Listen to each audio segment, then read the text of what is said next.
Members only. Members only live stream, guys. Monday Night Raw 1/16/23. We got business to discuss first. Big business. Square this shit up.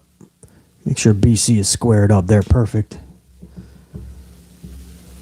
See when BC goes live here. YouTube, you gonna tell me when I'm live? Gotta do playback. Amp unit. Top of the morning, afternoon, evening, wherever you are in the world, salute. Gold team, go!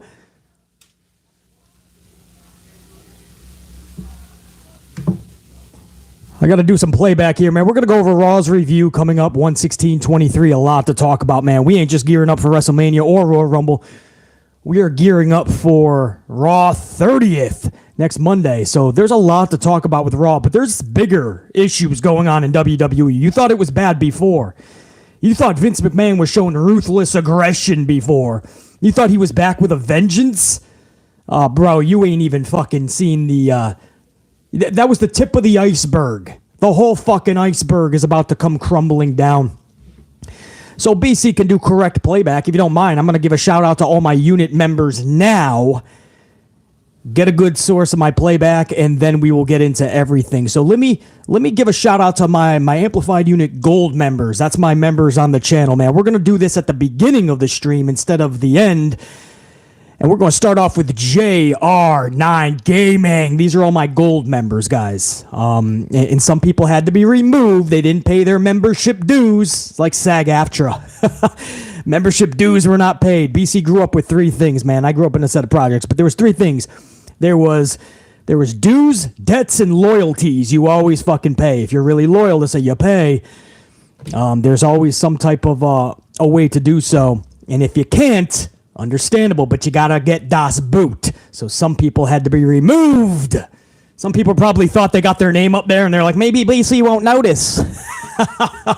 There's an updated version, guys. JR9 Gaming, Carlos Ray, Jack Brewer, Godswilla, Ash Sims, Jacqueline Robinson, Sir Charles, Sadiqua Flowers, Anthony Bowley, Ray Foreman, Kim T, Jimmy J 145, Crimson Blue 182. Oh, Crimson Blue 82, not 182. I think that's a fucking rock band.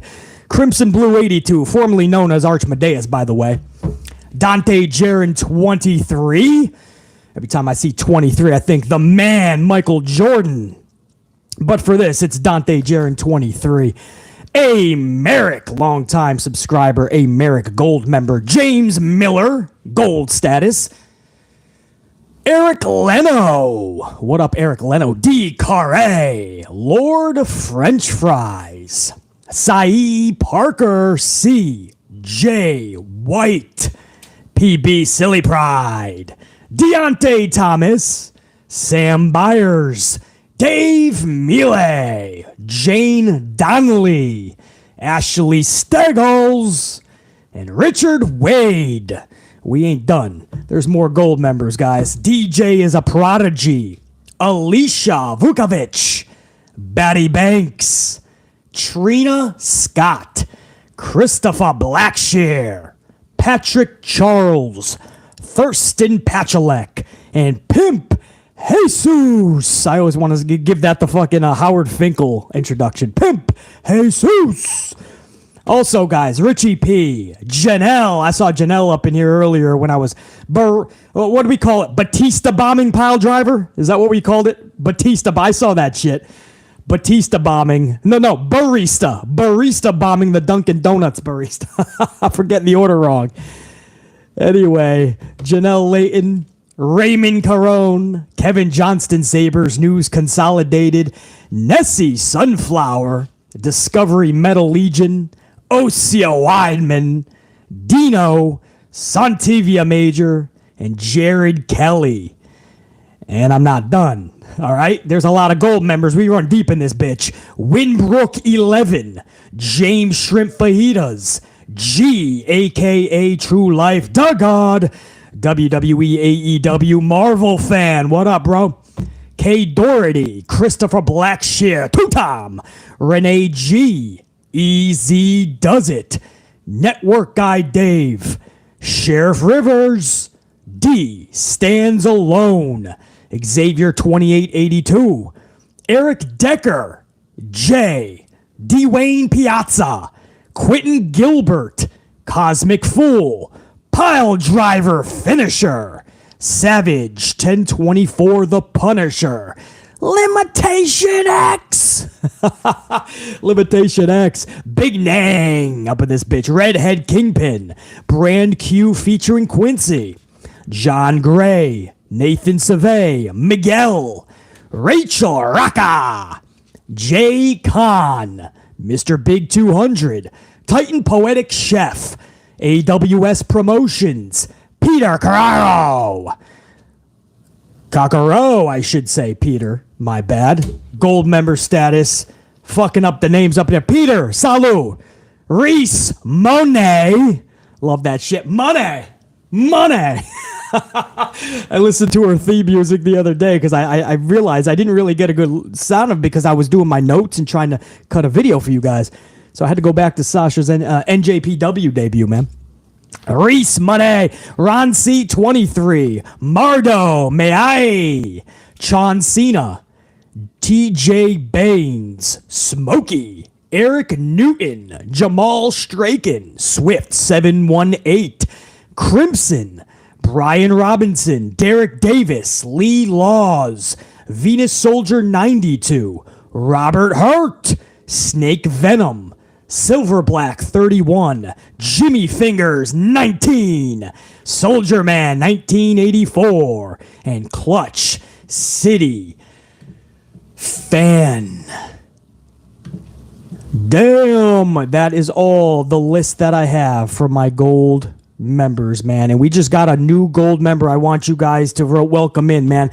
Cassandra Love just entered the gold status, guys. So I hope you guys gave that love over to Cassandra Love. When was that? That was not too long ago. A few of you guys already welcomed her in, so that's good. I appreciate that. Cassandra Love, welcome.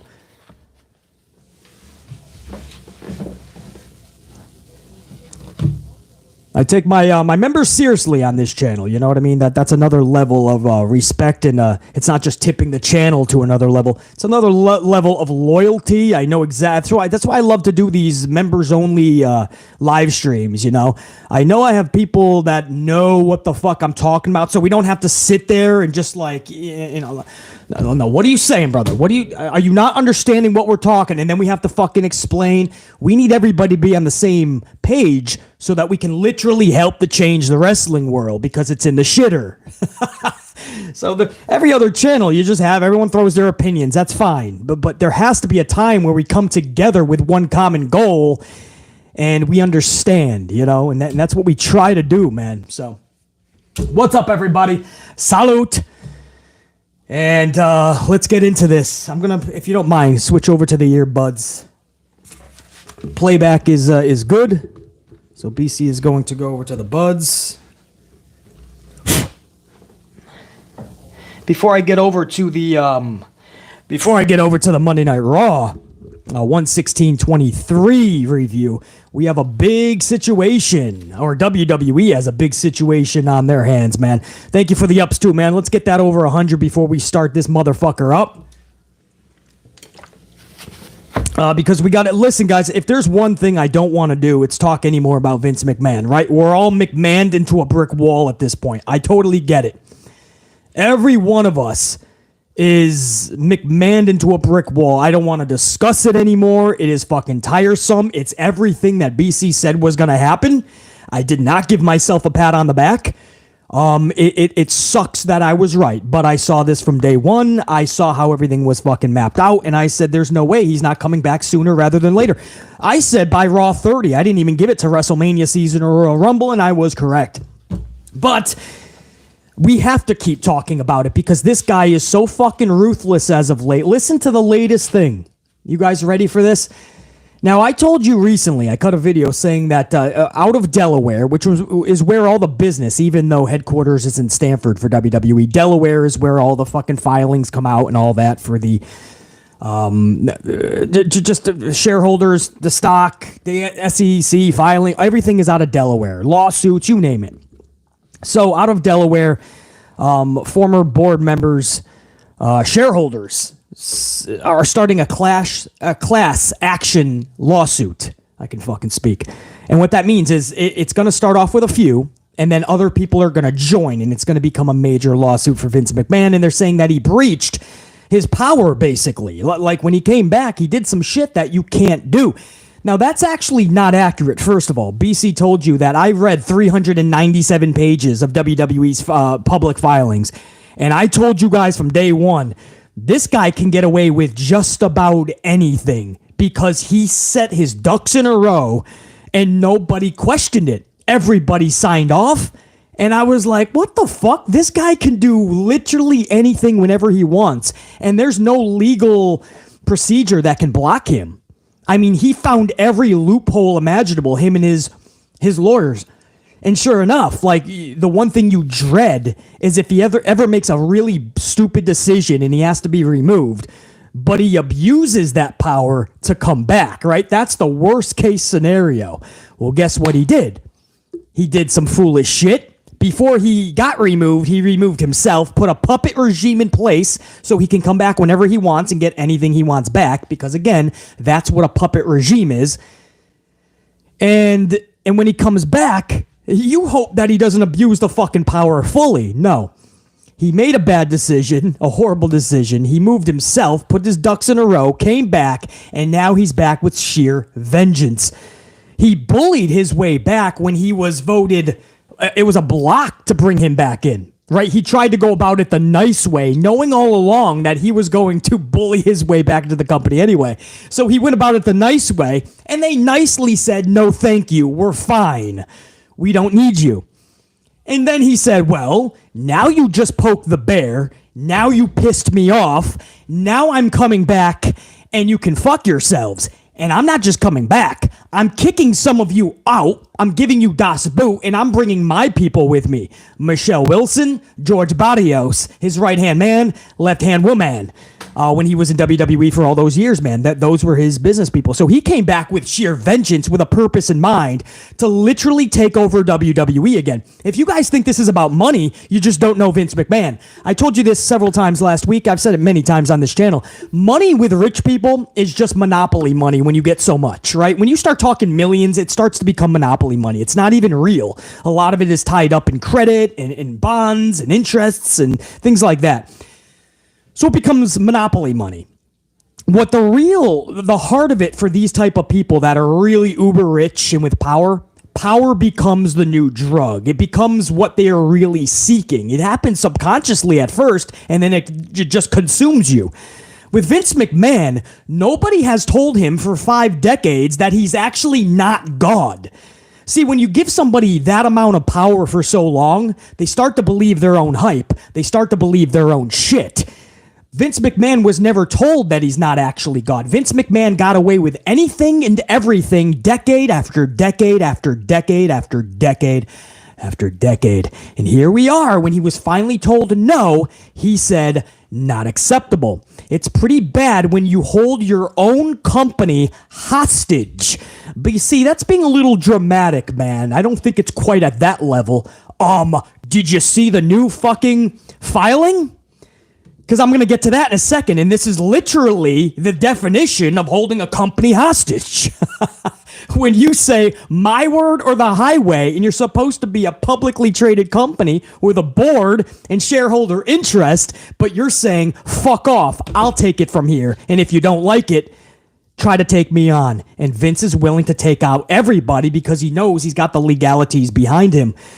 But when you give somebody power like that for so long, they're going to abuse it. They're going to believe their own shit. Here in the U.S., we have what's called a president as our top guy, right?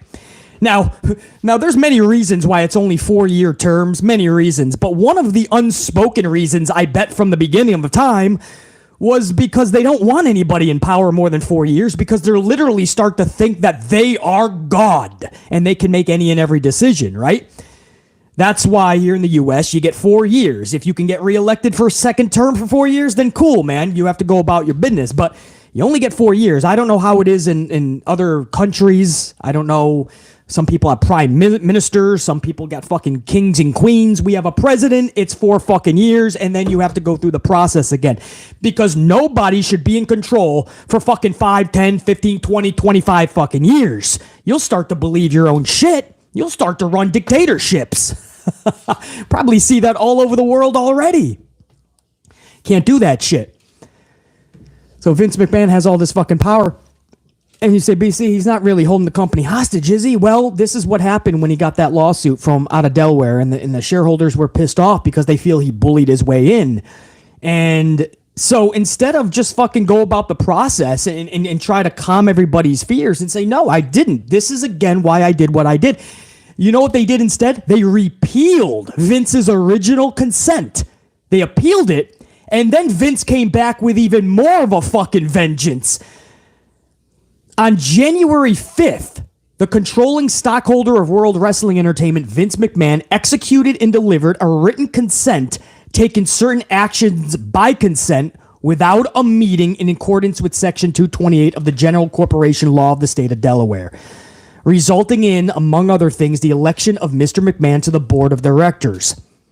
The company issued a press release providing an update regarding the composition of its board, including McMahon's return to the board and the company's intention to explore strategic alternatives. The lawsuit was then put in place when shareholders felt that he came in, bullied his way in, and did not go about it the right way. Subsequently now, Mr. McMahon informed the company of his new view that there is substantial alignment among the board and management concerning the decision to conduct a review of strategic alternatives and the company's upcoming media rights cycle. He remained defiant.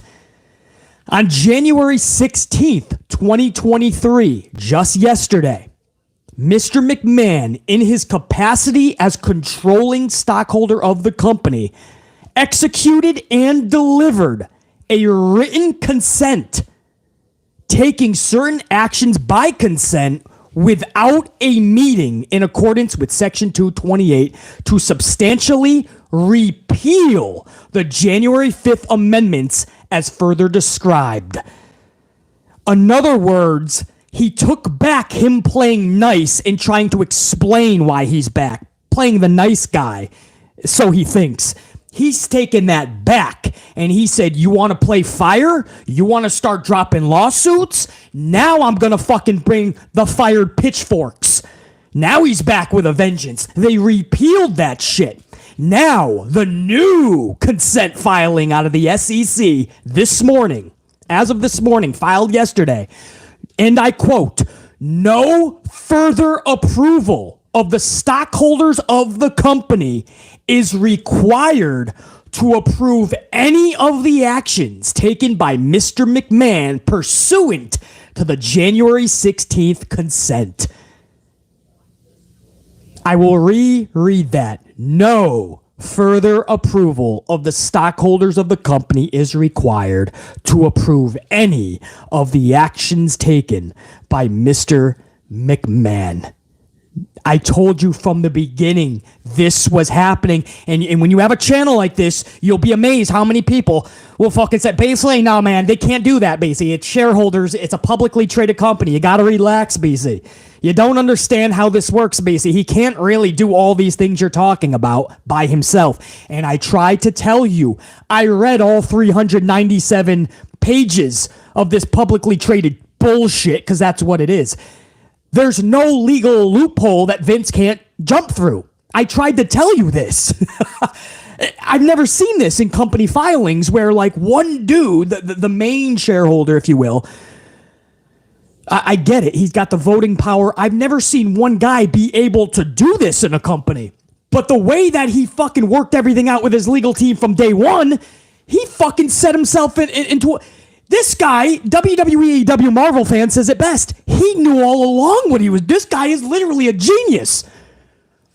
I know we say because at 77 and what he's done to WWE, he's no longer a genius. He's fucking a Fruit Loop and he's fucking he's going off the rails. And that's true, by the way.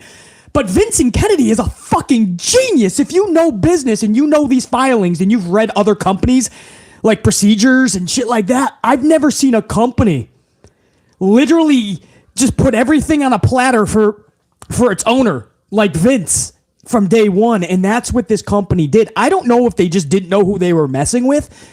Maybe they thought, oh, we'll never get to a day where this guy literally fucking loses it and takes the whole company hostage and bullies his way into every decision. We'll never reach that point, right? They didn't know they were fucking with Vincent Kennedy McMahon, because it's been that day for 2 full weeks. And now that day just got more gloomier. The dark days are just upon WWE's fucking board members and their fucking shareholders and anybody with any stock in this shit. You better hope you cash out at 89. What did they ended last night at what, 89, I believe? You better fucking cash the fuck out soon. Because I don't know what the fuck your future holds. This tells you everything you need to know. This was never about money for Vince. That's just how you play this is a power trip, a power play. No matter who the fuck buys this shit, I'm telling you right now, don't be shocked when these words come true. Vince will somehow still have the most power. Even though he sold the company, Vince will somehow be at the fucking top. That's why a deal with the Saudis could actually happen. They would buy it, Vince would continue to run it. Endeavor, for instance. Endeavor would also probably give Vince that type of power, because he's not searching for just the money. The guy right now can cash out and become one of the richest people in the fucking world. This is about power, man. To come back and literally take your company, things gotta be really bad when you take your own company hostage. And if you don't think that's what's happening, look at what has happened for a week and a half. A full week up front. Every move he has made, he has absolutely belittled any vote, any say, any request, any opinion, any ask of his board or his shareholders. He doesn't even give a shit. He's bulldozing his way through the company. Not just bullying anymore. He's fucking poking people with pitchforks and shit. Out of my way. I'm back. And I'm better than ever. Only difference is this isn't Eric Bischoff. This is no game, bro. This guy is back and he is annihilating anything that opposes him. Anybody. And how easy. This is fucking easier than even BC thought. Even though I told you guys, whenever and if ever he needs to take his company hostage, he can do that legally, because this company was so fucking stupid when they went public. Vince was smart as fuck. Everybody else didn't fucking either read the file, read what was in the print, or didn't give a fuck. But even BC, knowing that he could do that, to see how easy it is for him to do this shit. And these poor motherfuckers are blocked every which way. Did you hear the latest report an hour ago? Detroit Police and Fire Department are now suing Vince McMahon. And if you're wondering, it's not like that Vince violated fire code. I believe, I didn't get a chance to read it all because then I went to Duncan and then I did this live stream now. But I believe what this is they probably have a stake in WWE, Detroit Fire Department, Police. I'm guessing. I'll read this all later. This just dropped literally as I was going to get coffee earlier. But they're suing Vince, but I'm guessing they're going to join either that class action suit, if that's even still a thing. This is basically Vince saying you ain't going to win, bitch. Or they're starting their new lawsuit. But they're also trying to claim that what Vince is doing is wrong by any measure and every measure in business. Again, the problem is they're not going to win because Vince has this shit by the balls, because he knew it all along what he was going to fucking end up doing. He knew one day he was going to make a bad decision. He was going to get in some trouble, and he was going to make sure that his company doesn't get taken away from him. And anybody saying, well, that's his prerogative, BC. It's his company. He can do what he wants. Guys, he loses that right when you go public and everybody else puts their money into it, right? You become a publicly traded company. So you lose the right to go fucking, that you're not private. See, what Vince did is he went public and he acted as if he was private because he didn't want to give away the control. That's what happened, man. He didn't want to actually give away the control, but he wanted to make bank, right? So you go public. So anybody saying, well, he can do what he wants. It's his company. He's got the voting share power. He's got the most fucking stock. He's the guy. I get it, but you can't make decisions that totally belittle and make your board, your shareholders, your stock, make them irrelevant, like non-existent. Like, I've never heard of that in business. That is the lowest thing you can do in any fucking company, to totally just pay no mind at all to your shareholders. Totally give them the finger, say it's my way, and I'm doing it all for you. Without me doing what I'm doing right now, you're not going to get the biggest bang for your buck. And they're literally saying, no, that's not true. We're good. We don't need you. No, you do. And if you keep fucking arguing, I'm going to remove you. I'm going to make sure that I file filings like that we got over the last fucking 12 hours that says I no longer need any of your approval. That's what this motherfucker just did, guys. So it sucks that on a Raw review, we have to do the cold open, a half an hour cold open on a Vince McMahon story. But this is, that's what's happening, man. This guy has literally just taken it to another level where now he made sure that the newest filing says, I'm not playing nice anymore. I don't need any of your fucking word anymore. I don't need anything you fucking, I don't need any of your opinions. I don't need any of your requests, your asks, your concerns. Don't concern me anymore. And that's fine if you're just a regular Joe fucking schmo. But when you're a publicly traded company and you're a guy that people once looked up to, and you're literally bullying your way through the company and holding it hostage, bro, it is a sad time for anybody involved in WWE. I mean, the talent is getting fucking talent meetings left and right. They got the initial one with Stephanie McMahon. Then Friday Night SmackDown had to have a second one. Then Raw just got another talent meeting last night where H is like, I swear, I'm in control of creative. Which, by the way, there's no question H has some control in creative. But don't act for 1 second like the second Vince picks up the phone or shows up, if he tells Triple H jump, Paul Levesque will say how high.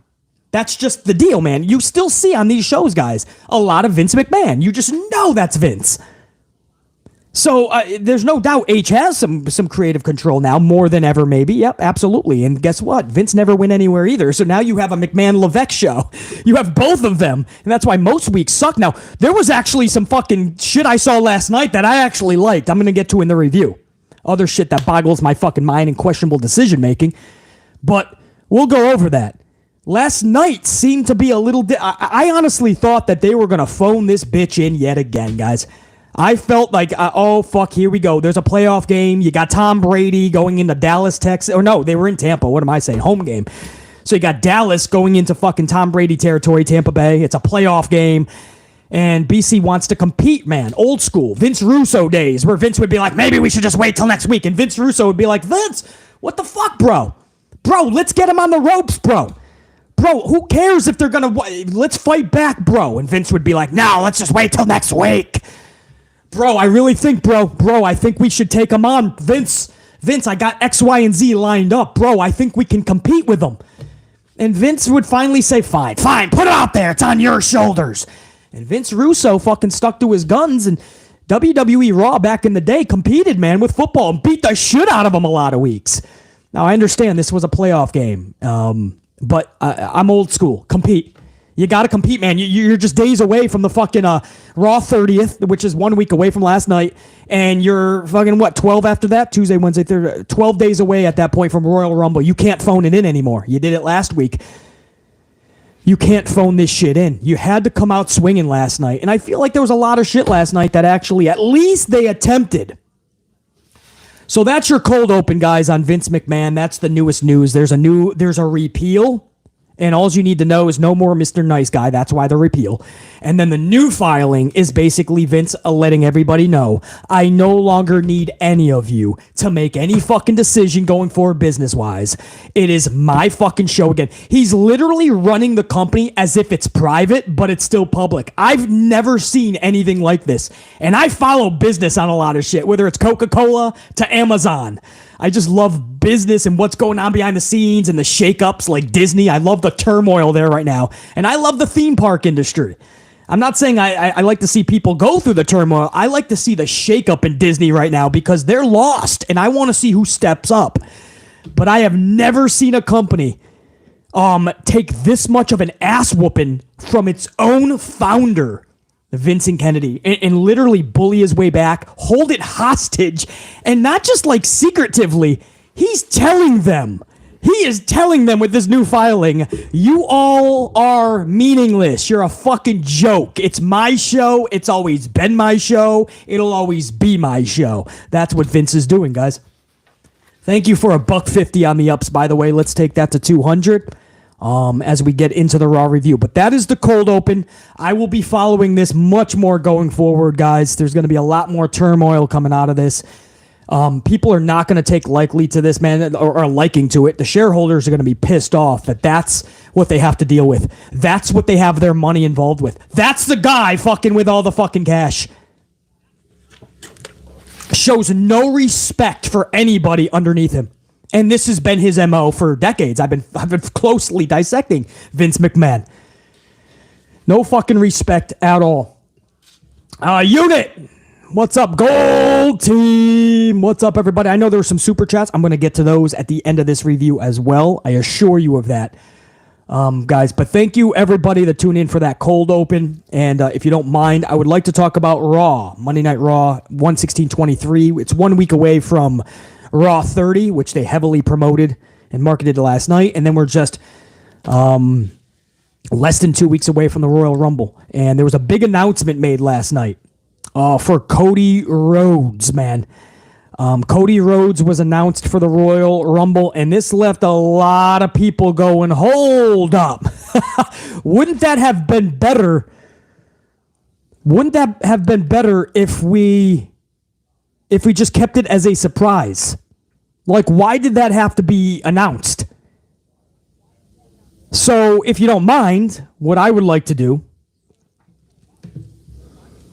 I'm going to take it to my unit if you don't mind. I'm going to ask you guys, man, in a little bit of a poll, I'm just going to ask you guys, should Cody have been a surprise in the Rumble? Simple question. Should Cody have been a surprise in the Rumble? Not announced.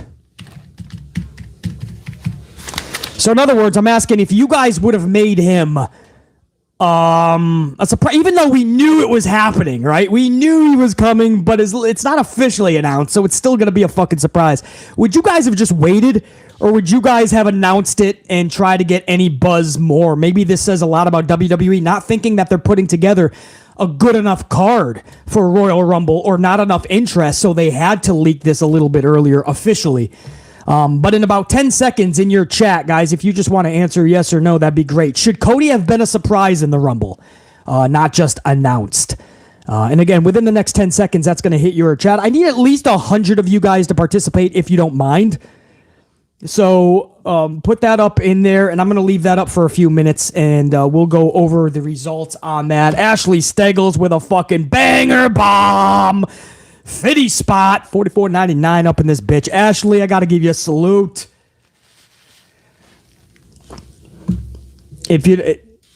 Hold on, Ashley Steggles, that's a banger bomb. I'm going to read that now if you don't mind, Ashley. $44.99, a 50 spot banger bomb. So last night happened and they've ruined the men's Royal Rumble match. Why the fuck did they reveal Cody as a member in the match when his return should have been, I don't know, a surprise? As for next week's Raw, good God almighty, I hope it's a good one. Ashley Steggles, we all do, man. And Ashley, I just put up the poll. I'm sure that you fucking fully put yes in that in the poll I just put up. But Ashley Steggles is clear how he feels, man. This should have been a surprise. Ashley, you're not alone, dude. I'm looking at that now. And by the way, Ashley Steggles, man, that banger bomb, all those coffees, salute, brother. One of the best tried and trues, one of the best gold members we could possibly have on this channel. Salute.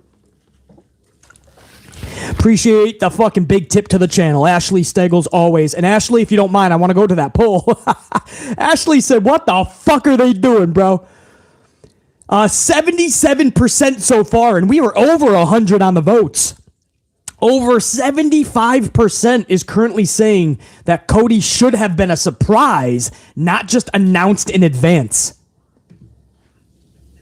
And Ashley, I'm sure you're getting all that love, man, in the chat. All the banger bombs, bro. Ashley Steggles is throwing fucking banger bombs. The unit's throwing them right back. It's a fucking war zone, and I'm loving it.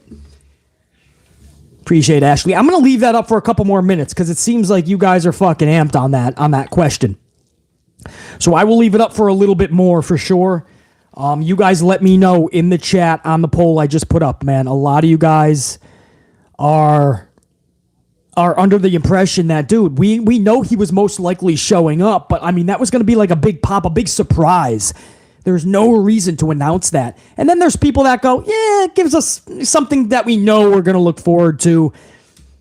Ah, man, I don't know. It would have been really cool as a surprise. I really think this was WWE just trying to put that final nail in the coffin of saying, hey, this is a show worth buying, right? I don't think they felt that confident about the Royal Rumble. And I felt they needed something more. So by announcing Cody, that's, they're hoping that does the trick. So that just went up. We're nearing 150 votes now, and that's only going toward 80 on the yes. I'm going to leave that up for a few minutes if you guys don't mind and revisit that after the first couple of segments. Monday Night Raw, I want to get into this, guys, because I have a lot to say, as I usually do. I'm going to try to keep this as short as sweet, but as short as possible and as sweet as possible. But I have a lot to talk about. I'm going to start with the beginning of the show, and this might shock you, may not. I have something positive to say, actually, for the actual start of the show. But before I get to that positive, I got to talk about a big negative that actually started the show, and that was the announcement of the main event. So what's BC talking about? Well, the show starts with the announcement that the main event is going to be a 6-man elimination schmaz match to determine the number one contender for the U.S. title at Raw 30 next week. All right, so let's think about this, all right? Rollins, Lashley, Balor, Dolph Ziggler, Boring Corbin, and I'm missing somebody else. They were all in this match. Rollins and Lashley are in this match, and if one of them wins, they get a U.S. title match next week. JR9 Gaming, you still up in here, man? JR9, what up, dude? Anybody can answer this. But JR9 is the right-hand man on the channel, so I'm going to put you guys to work. How many times have we seen Theory, Lashley, and Rollins from 2022 till fucking now? You don't have to give me a direct number because I already know. It's about fucking 47 times. 47 fucking weeks. We have seen Lashley versus Theory and Lashley versus Rollins for that fucking title 18 times. We have seen Rollins versus Theory or Rollins versus Lashley. We've seen them triple threat matches 15 times. How many fucking times are we going to see Rollins dance with Theory or Lashley dance with Theory? Do they not realize how many times they gave it to us? Do they not give a fuck? Do you guys understand how, if you're okay with it, that's fine. Eye of the beholder, your prerogative. BC, I don't mind it, man. That's cool. BC, Roman's got the titles fucking captive, so they're just trying to make the U.S. title relevant. How? How are they making the U.S. title relevant? Every fucking week, Rollins or Lashley gets a shot at it. They either get it directly, or they got to go through some fucking stupid hoop, right? You got to beat somebody and then you get it. Or you win a schmaz match and then you get it. You win a gimmick match and you get it. Last night was the same thing, a gimmick match. And Lashley wins, and Lashley is now going for Theory as if we didn't see this 100 times. How are you okay with this? And you look at the other people in the match, how does it make sense? Dolph Ziggler? Dolph Ziggler's on a fucking losing streak. How does he get a fucking chance at a title? Boring Corbin? Nobody wants to ask the questions. Nobody. It's just Basically mean and negative. Basically, you gotta simmer down, man. Simmer down? What the I'm having a cup of coffee, and I'm talking wrestling with my gold team unit. That's all. Nobody's fucking gonna go to the fucking local coffee shop and start actually barista bombing people if they make the coffee wrong. Nobody's that upset, but we're gonna fucking talk amplified. We're fucking mind-boggled that these decisions can be made. Nobody back there goes, well, guys, don't you think the fans are done with Theory, Rollins, and Lashley in the same anything? This is not a long-term story. This is just redundancy. Nobody even asks, I bet. We have gotten accustomed to seeing the same episode every single week. Could you imagine your favorite show and every week it's just the same episode from the week before, which was the same episode as the week before, and so on? That would be unacceptable. Why is this acceptable to you guys? It should not be. The second I saw Rollins and Lashley going for a chance to go for the same fucking title that we've seen them go for a year, I could not imagine back in the day if the British Bulldog and Bret Hart faced each other 47 times in a row through 6 months of fucking Monday Night Raw, fucking 6 pay-per-views, and then we start a new year and Bulldog and Bret Hart are picking up right where they left off. Razor Ramon and Shawn Michaels had a few matches together, no question. A couple of them were ladder matches. I could not picture if we saw it every single week on a Monday Night Raw and then 6 times on pay-per-view. I would probably wouldn't even be a fan right now if that's what we used to do in pro wrestling. I could not imagine Hulk Hogan and Macho Man having to fucking fight each other every single week and then every pay-per-view. And that's what you're asking us to do today in 2023 with pro wrestling, more specifically WWE. You're asking people like BC every single week to do the same fucking matches somehow.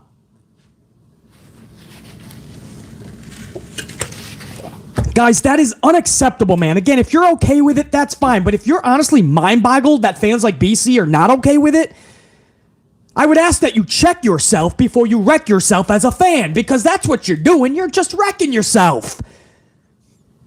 You're exposing your own dimwitness, because that's what you're being, man.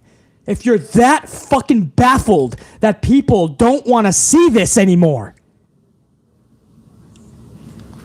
Next week, we're going to see Lashley in Theory as if it's the first time we've seen it, as if we haven't seen it 19 times, and if we haven't seen Rollins, Theory, and Lashley 48 times.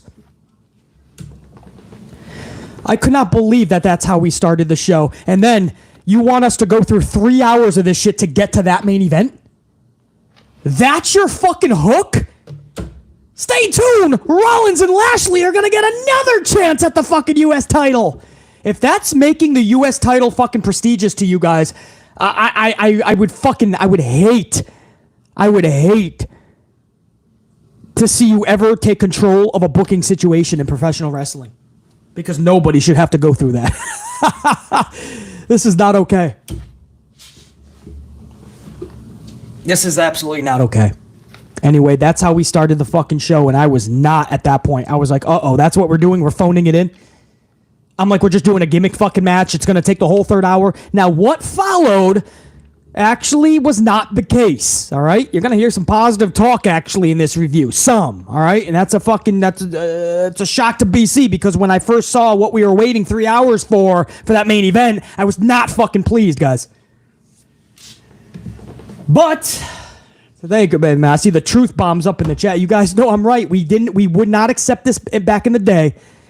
There's no way we should accept this today. We have to call that shit out, man. You can't just keep going back to the same thing you've been doing for months just because it's A, all you know, and B, lazy, right? It's lazy booking. What do we do with the U.S. title? What do we do with Theory? Well, let's keep doing the same thing. We'll keep parading Rollins out there somehow, Lashley out there. So you made Rollins look like a clown. You see Rollins? Rollins on social a day or two ago goes, I'm done playing around. I feel like winning the Royal Rumble. I feel like main eventing WrestleMania. That's what he said. And then WWE is like, yeah, can you go for the mid-card title again? Or at least have a match that says you want to? It was fucking pathetic, man. Let me end that poll, guys, before I go into the actual start of Raw. Judgment Day in the Usos. Nearly 200 votes have been cast in my poll that I put up. Should Cody have been a surprise in the Rumble and not announced? 80% say yes. 20% say no. That is an astounding fucking imbalance there. It is clear that the AMP unit, which is a microcosm of the larger picture, it's clear that the majority of wrestling fans would have rather they keep playing up Cody and just keep it as a surprise, even though that we knew he was going to be coming in at the Rumble most likely. Still, don't announce it. Keep a little bit of that suspense and buzz. You know, we kind of know he is, but is he actually? I mean, are they going to fuck us over and he's not going to show up tonight? And then all of a sudden his music hits and, it's a special, it's a different kind of a pop. Now, sometimes you could be announced and you still fucking chill, like Triple H in the Royal Rumble. Wasn't he announced? I forget if John Cena was in Madison Square Garden.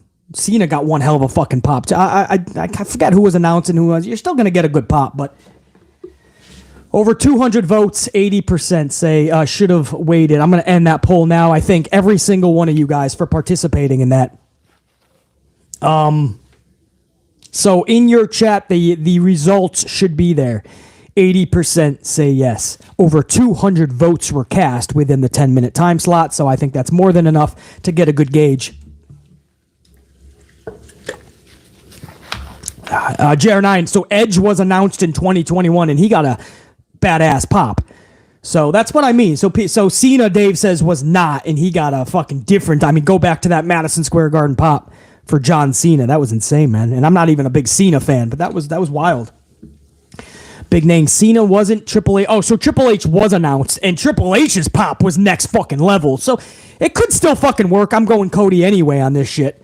It's going to be so good to see him back in the path to redemption.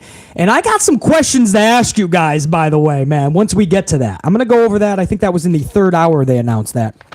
Maybe hour 2. No, that was our... Okay, I'm going to get to... You know what? I'll get to that in a couple of segments. Let me go over the first segment, and then I'll go over... I have a question to ask you guys, man, because now we have to have a serious discussion about the Royal Rumble and who the fuck wins this shit. But I've been trying to do this for about 7 minutes now. The actual start of the show, we have the Usos and the Judgment Day face-to-face, middle of the ring. This was actually really good. Shouldn't be too shocked. The Usos are so damn good. Obviously in the ring, but beyond underrated on the microphone. And Judgment Day has been solid and consistent throughout their entire run. The booking has failed them a few times, but Judgment Day has remained consistent throughout and pretty fucking solid. So I shouldn't be too shocked that this segment was good. The Usos welcome Dom. It's funny, Rhea Ripley, because of the accent that she has, she calls him Dom Dom, but it sounds like it's Dum Dum. So he says mommy, and she says, yes, Dum Dum. It reminds me of Night at the Museum. Dum Dum, eat gum gum. So maybe she shouldn't keep calling him Dom Dom because it is coming up as Dum Dum. Anyway, Usos welcome Dom to the Usos Penitentiary. Dom says, you wouldn't last a day in the pen that I was in. He says, you know what they call an Uso in the pen? A wannabe essay. Dom and Solo then go face to face. Rhea Ripley gets between them, and for a second, Solo is about to give her that Samoan spike. But Ali flies off the top rope and on the Solo, and this takes us to break. And that's because when we come back from break, they're setting up Ali and Solo. So Ali totally ruined a great face-off between Rhea Ripley and Solo. There was a moment where Solo took a few steps back, and then he's like, what the fuck? I'm going to take this motherfucker out. And Solo steps right back into the face of Rhea Ripley, guys. It was fucking phenomenal. Rhea Ripley, so that was cool. And then Ali totally fucking ruins it. We go to break. We come back and we have Solo versus Ali. Now, obviously, Solo defeats Ali via the Samoan spike. Post-match, Kevin Owens hits ringside, stuns Solo. But the numbers game would catch up to Owens. But KO held his own, man. And when it was all said and done, there's the fucking bloodline retreating again. But this was done a little bit better. You know, you had enough security and Adam Pearce and referees. And it did look like the bloodline just didn't want to fuck with them right now. Like everything has a time and place. Before, like last week, it literally looked like they were just running away because they got their fucking asses whooped. This was just an unhinged Kevin Owens throwing chairs at their fucking heads. So they were like, all right, it ain't even worth it right now. Your time's coming at the Rumble. We're just laying down seeds. The tribal chief is just... We're giving you messages every week, every show. So this was played off a lot better. Owens, I think, was booked pretty decent there. Bloodline doesn't look too bad by retreating by one dude here. It's just, It's hard when Roman doesn't want to work Mondays and you're trying to set up a main event or a big match at the pay-per-view, and one of the biggest stars is a Raw guy like Kevin Owens. It's hard. And then the other guy he's wrestling doesn't even work Mondays. So it's hard to do that. I feel everything was it was entertaining at the very least. And for a moment, it took BC's mind off of that. We got to wait 3 hours to see a bullshit main event for a fucking U.S. title that is nowhere near relevant and prestigious. Because that's what happens when the same people fight for it every fucking week. It's not prestigious. It's not relevant. This Austin theory, everybody that's like lying to themselves and saying this theory is the best. Guys, I can be honest with you, and I was all for theory from day one. I want to see the best from this kid. I see something in this dude. Guys, when he came out last night, I had no fucking, there was no feeling at all. There was no emotion. I don't know how this is that much different than cell phone theory, other than he literally put the cell phone down. I have no fucking, there's nothing. Now he just has a fucking title and he takes on the same fucking people when he does wrestle. I'm seeing no different fucking theory. I'm not having any different like feeling when this guy comes through the curtain. I'm just not. There's no interest in Austin Theory. You're going to have to do better than that. And you ruined Money in the Bank for this shit? You put together one of the biggest fucking booking botches to claim that this was a reset? A true reset means you got to follow through with the booking. I don't even know, guys. I do know. Sadly, I do know. And trying to fucking relay this message to the powers that be in this company is like fucking literally pulling teeth. Then we get a massive announcement we've been waiting for. Cody Rhodes is officially returning to the Royal Rumble. Should it have been a surprise? This shows you how they feel about the Rumble, where they felt they needed to just say this outright. We already asked the question in the chat. Should it have been a surprise? 80% of you guys said yes, they should have just fucking waited. It was next Saturday night, dude. All you had to do was just shut the fuck up and let them fucking show up. But this tells you that WWE didn't feel like they had enough to make people get peacock. They didn't have enough, and they felt that this announcement would put it over the edge, I guess. Or maybe they didn't want him to be a surprise for a reason, right? Is there going to be a big surprise, and they don't want him to try to overshadow anything? Is The Rock gonna show up next Saturday night at the Royal Rumble? Is The Rock, I mean, you see the advertising, it's all electricity. Is it going to be at the Rumble, or is it going to be Monday? Guys, they announced this huge segment next week where every generation from the tribal chief is going to show up next Monday and supposedly show their appreciation to their one true tribal chief. Every generation. Does The Rock show up in Philadelphia? Right? This is like some, The Rock always, he wants to correct wrongs. If you know anything about Dwayne Johnson, he's a little bit, he wants a little bit of retribution whenever he feels like something didn't go right. And what I mean by that is when he was in Philly last, he was almost booed out of the building. And this wasn't when he was already a big movie star. But Vince had him show up to try to give a rub to Roman after Roman won in Philly the Royal Rumble. Oddly enough, it was the Royal Rumble that he showed up at. And what Rock didn't realize is at that point, the majority of the audience felt that Roman was being shoved down everybody's throat. We didn't want to see him win the Rumble and go to another Mania. And it's rinse and repeat, right? It's literally the same vicious cycle. It's copy and paste. Where Roman is always in the fucking Mania. Nobody wanted to see it. So Rock was just like, all right, well, I'm the fucking Rock. I'll show up. We'll turn the boos into cheers. So Vince had him come out. Guys, if you remember, I don't know what year that was. If you guys can put the year up in the chat, please. Gold unit. The year where Rock came up, it was just a few years ago. Rock showed up, and you see his face. As he's holding up Roman's hand, he's getting booed, and he wasn't used to that.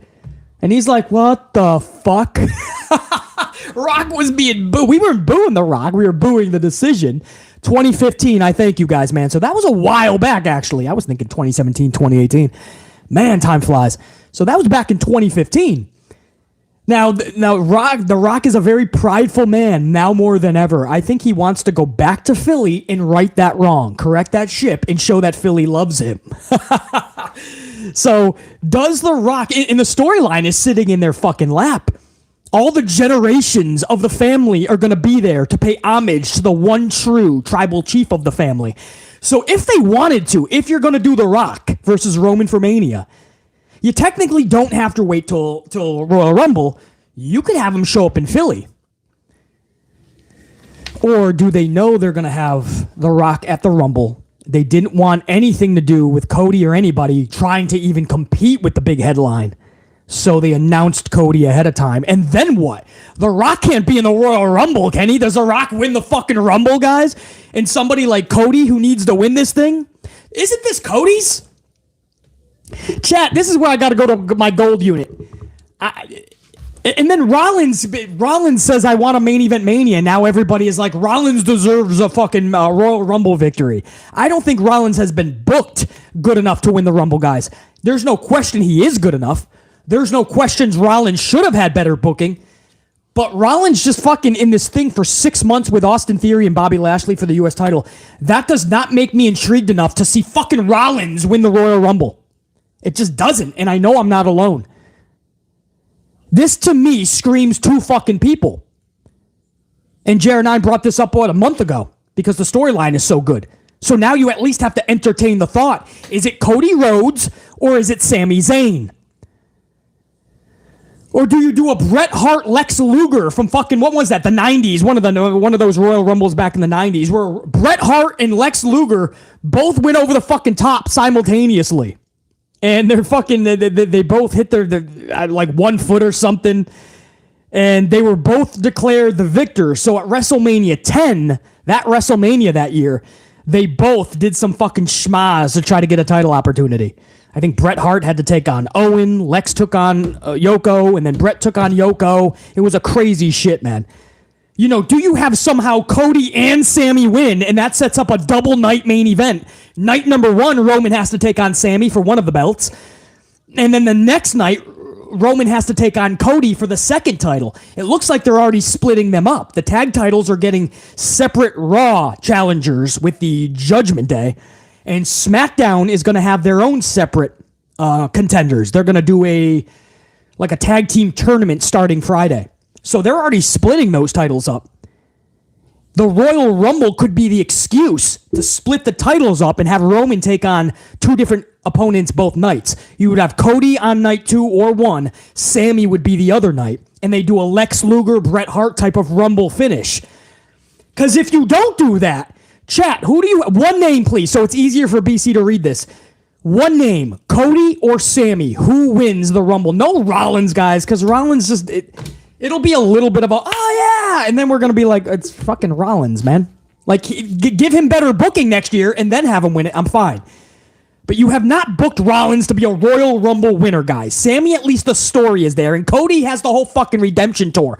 Cody's whole fucking story was this shit. So chat, if you don't mind, I see a lot of Codys from the jump. WWE AEW, I feel the same way, to be honest.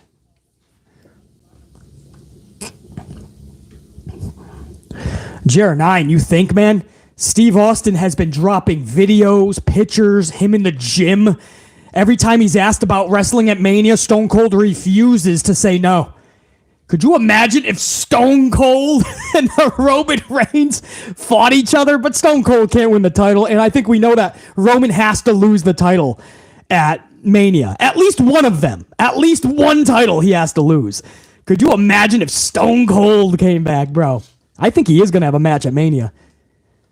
Seeing a lot of Cody Rhodeses. Is there any people biting on Sami or no? I don't think anybody's even biting on Sami. Jared9, it really has to be Cody. Yeah, Jared9, you brought up a great point about a month ago, several weeks ago with Sami, though. Because you made BC go, wait a second, the story is good enough that they could make an audible. But I was just like, it's got to be Cody's, I would think, man. Like all of this could not have been for Cody not to have that Mania moment. It started beautifully last year at Mania, and it has to culminate here. It sucks that he got injured. But maybe it was a blessing in disguise. WWE couldn't ruin his booking for fucking 8-9 months. But most of you guys are saying, Cody, I see some supers coming. I'm going to get to those supers and we'll revisit this conversation coming up after the review. I'll get to those supers and we'll talk more about it. But I'm definitely seeing a lot of Cody's. I don't know how. There's so many ways you could do this that are so fun, man. You could have Cody or Sammy on night 1, or Cody on night 1, Sammy night 2, or vice versa. Or you could do one of them on one of the nights and then The Rock. So then everybody gets the best of both worlds, right? We get Cody or Sammy winning it on night 1 or having their match, which has to happen. And we still get, a lot of us get our dream match, Rock Roman, which is something I definitely want to see on the big stage. So then hopefully everybody can just shut the fuck up and enjoy something, right?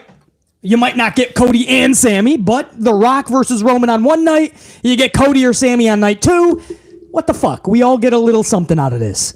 I'm okay with any way they want to go. I don't think they can botch The Rock either, man. Right now you have 3 possibilities. Some people are putting Rollins into this. Again, I don't feel like he was booked properly to now be in the main event. The guy has been fucking around in the same redundancy for 6 months with that fucking U.S. title. It's made a dude that we all respect. It makes BC not even give a fuck when he comes out because he's always in the same shit for a half a year. That's not long-term storytelling. That's redundancy. I have this down at 3 names: Cody, Sammy, Rock. You have 2 nights of WrestleMania. One of those 3 names has to be eliminated. Cody, Sammy, Rock. One of them has to get Das Boot. And you get 1 night, 2 night. Night 1 of WrestleMania, night 2. That's how BC books this shit, man.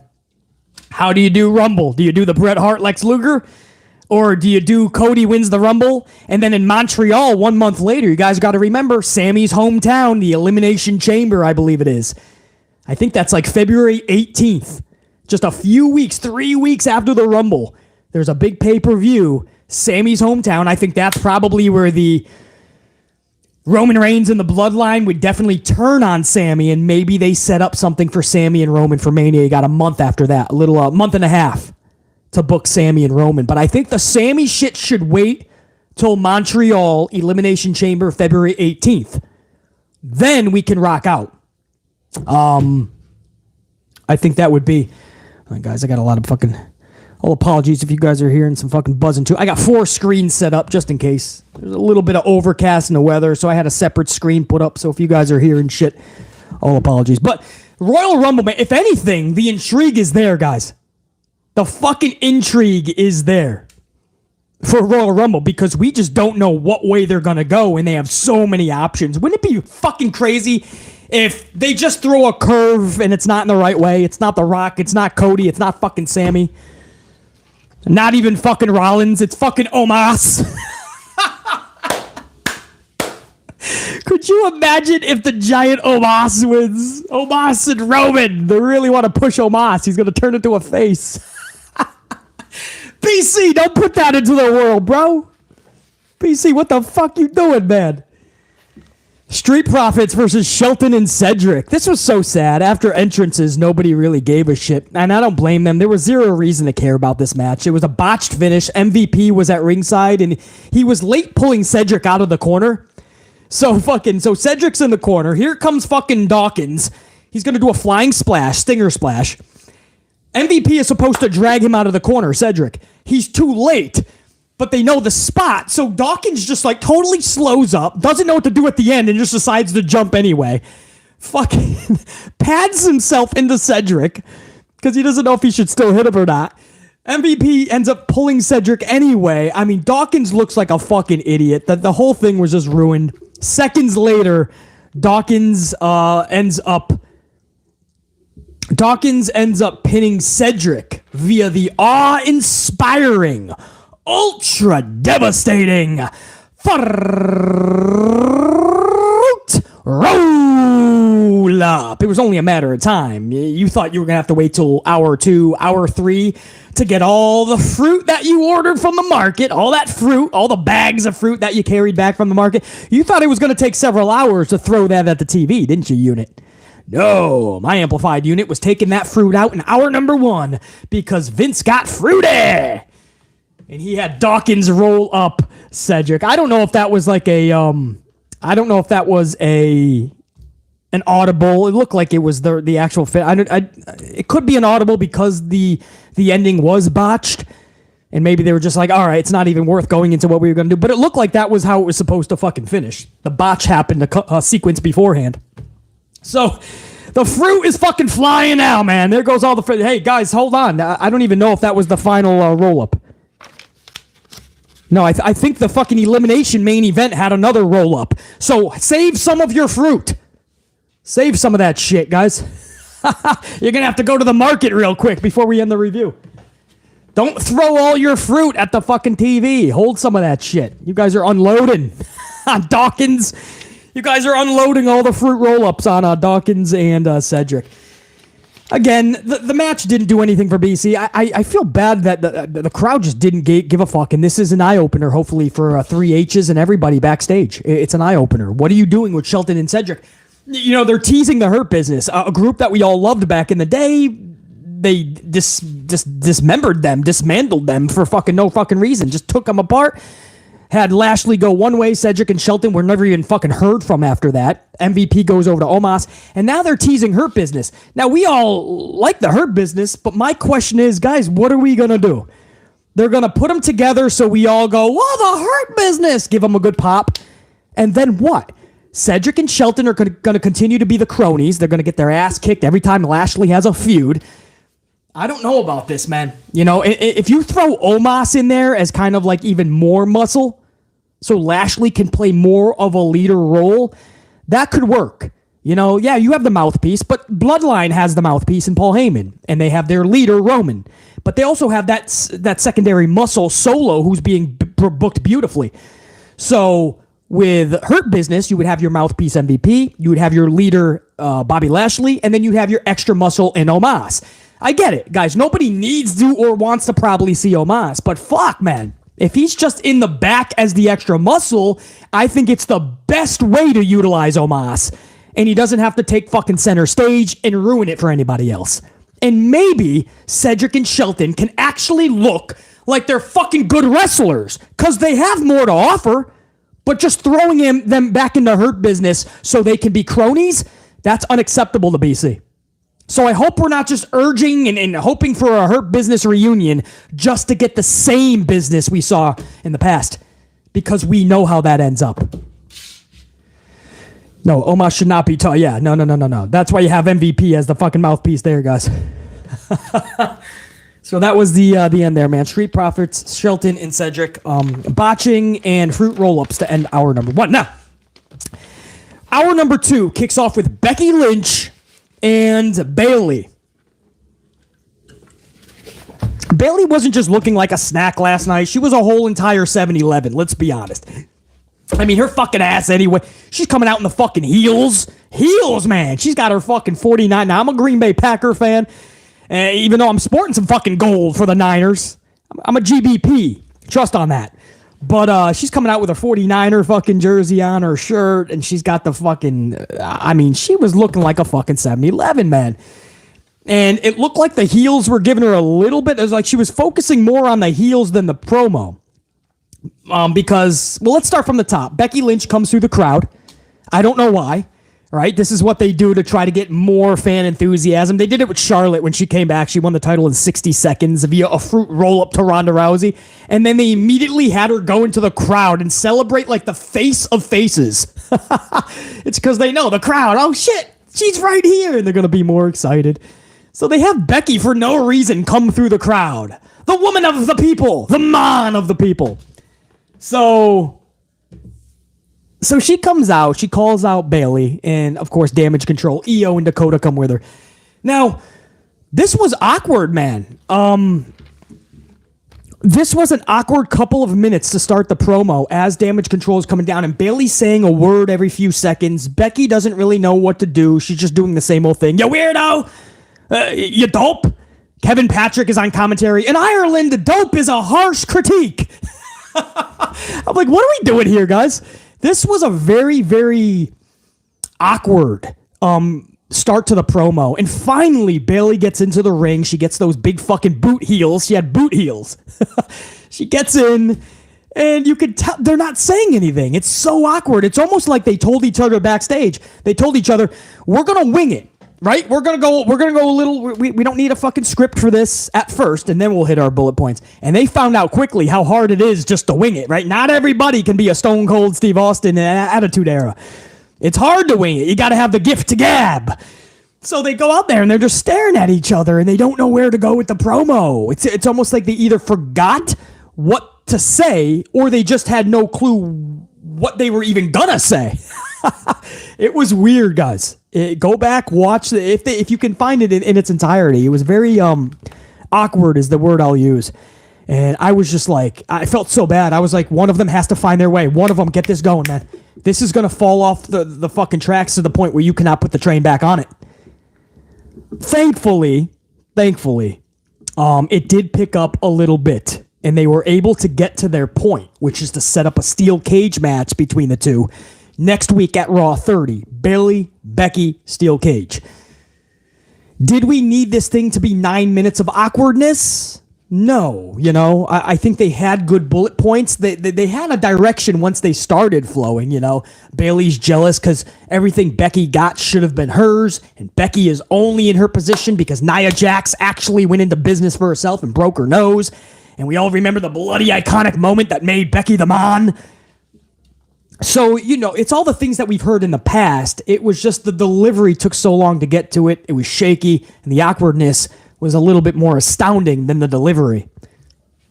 But, eye of the beholder, it got to the point eventually, and we're going to get that cage match next week. Hopefully they just do what they do best, man. Perform.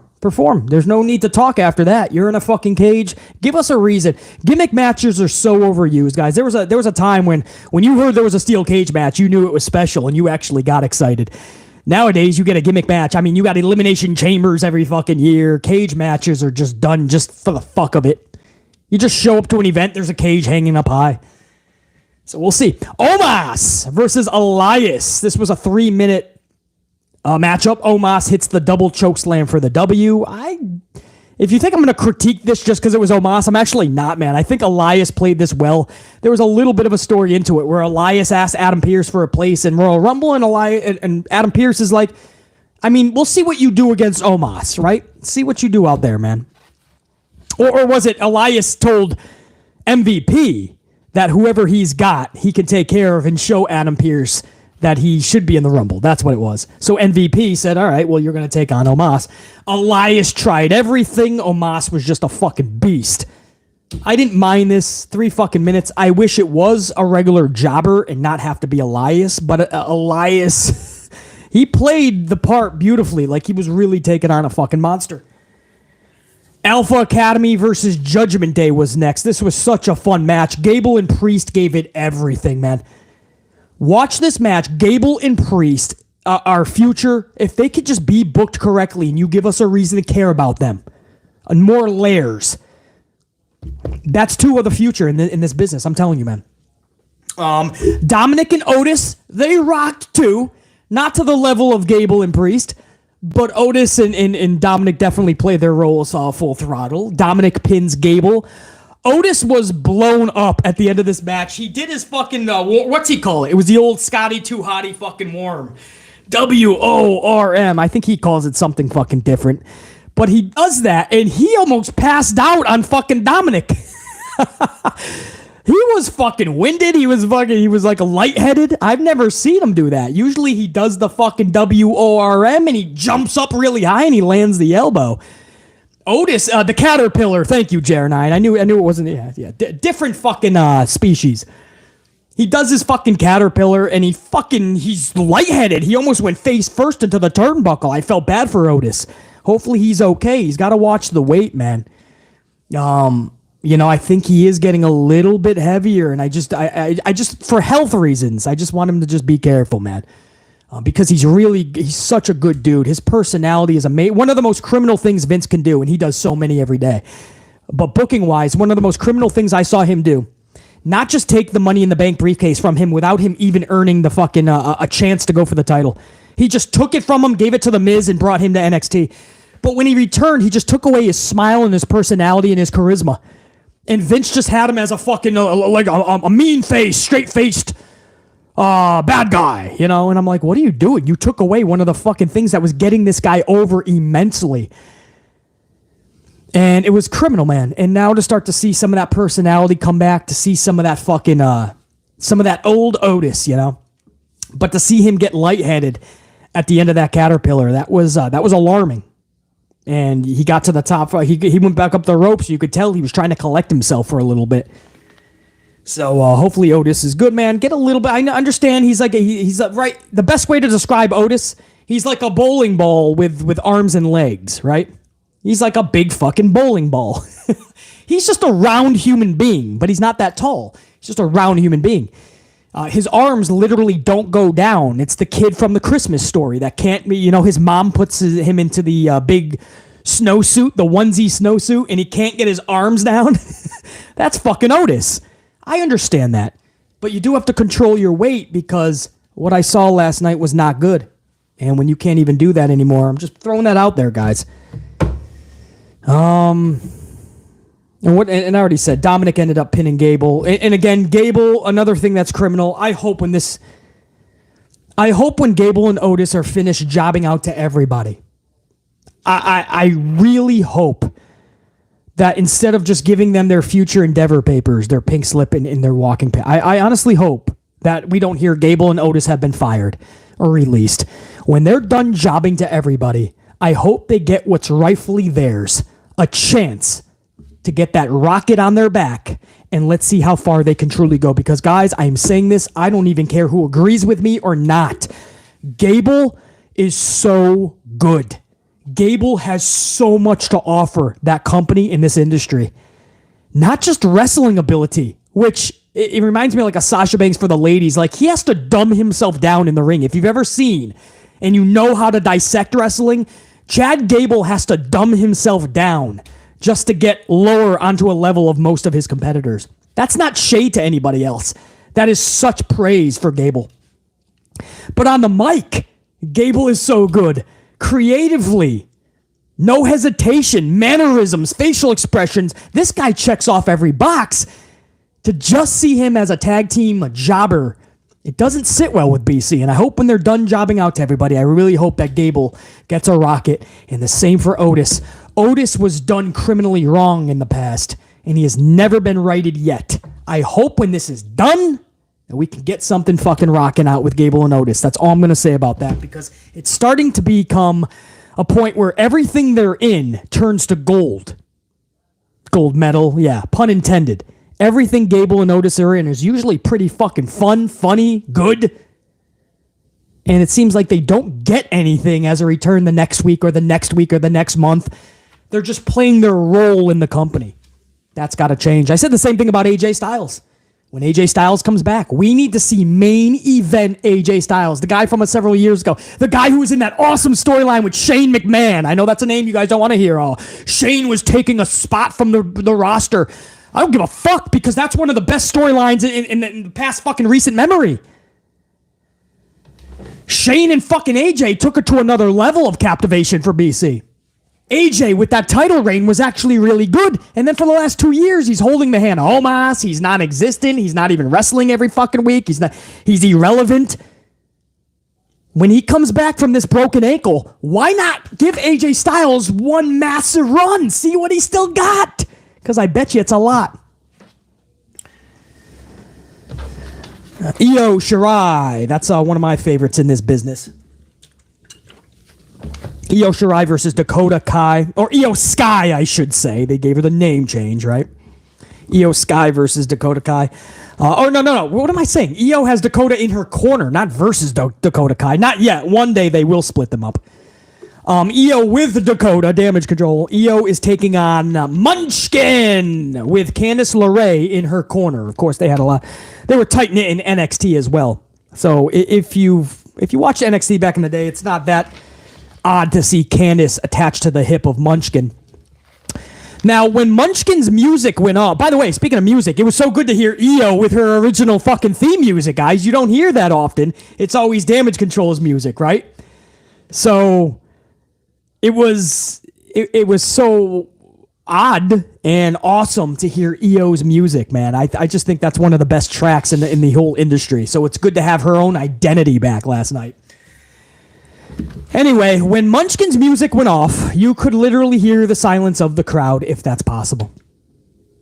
Just WWE has given no reason under the sun to care about these individuals. And EO is one of the best professional wrestlers for females. One of the best wrestlers you're going to find on this planet, Io Shirai. And they don't know how to book them. They throw titles on her and Dakota, and they just like forget about them. It's just like there's no reason to make people give a fuck about you. Munchkin just comes back, or Mia Yim comes back, and they give her a fucking nickname, Munchkin. Who the fuck? Nobody's gonna want to buy a fucking t-shirt that says Munchkin. And then they fucking and Candice LeRae. What are they doing with Candice LeRae? What are they doing, huh? I'm asking you, what are they doing, huh? I'll take a sip of coffee, and when I'm done with my sip of coffee, I'm gonna ask, what are you doing? How is this helping anybody? I'm asking for bare minimum of common sense, capiche?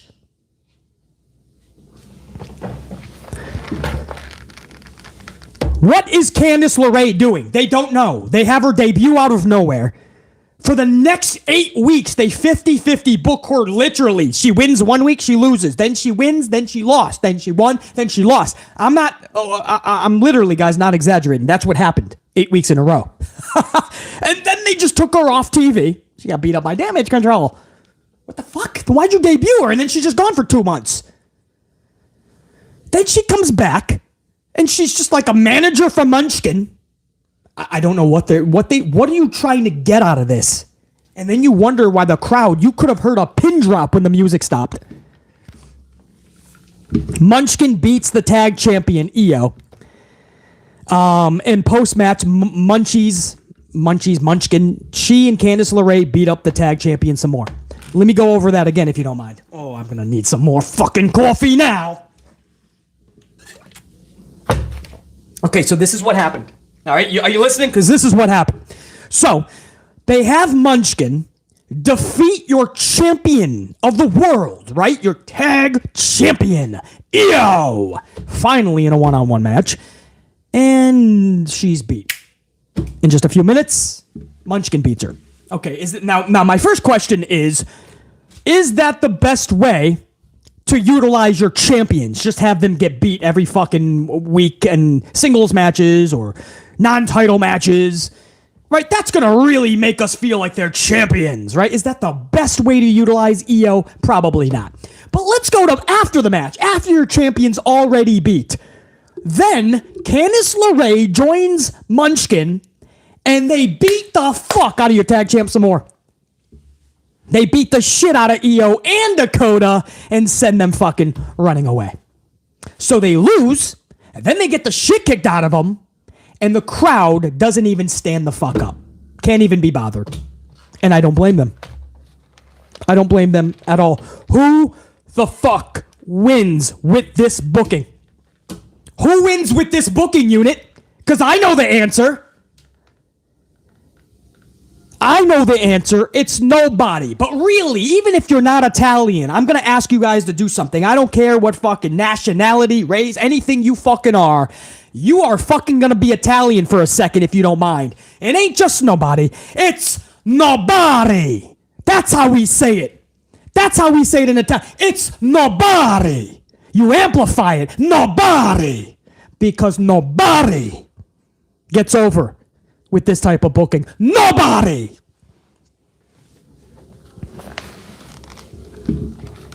The crowd didn't even stand up after the match. Who gets over with this booking? Are you trying to get the tag champions over? You didn't get the tag champions over. You're just having them lose and then get beat up. I don't know how. So going into the night and then coming out of the night, do we feel any better about Damage Control? Munchkin wins a fucking 3.5, 4 minute fucking match. Are you going to go and buy the next fucking Munchkin shirt now? Candice LeRae. What the fuck are you doing with Candice? Who the fuck is coming out of last night going, Candice LeRae's on my side? You have to fucking make your audience care, man. WWE or any booker for that matter, their goal should be make the audience give a shit about the character. Make them feel special. Come on, man. Come on, man. We're asking for the bare minimum, guys. Any promoter's main goal should be make every character you have, every wrestler, make them feel special. Give a shit about them. Make the audience give a shit. Make the audience care about them. This is one of those segments where you can look at all four ladies and go, what the fuck did it do? Is that the best we could have done?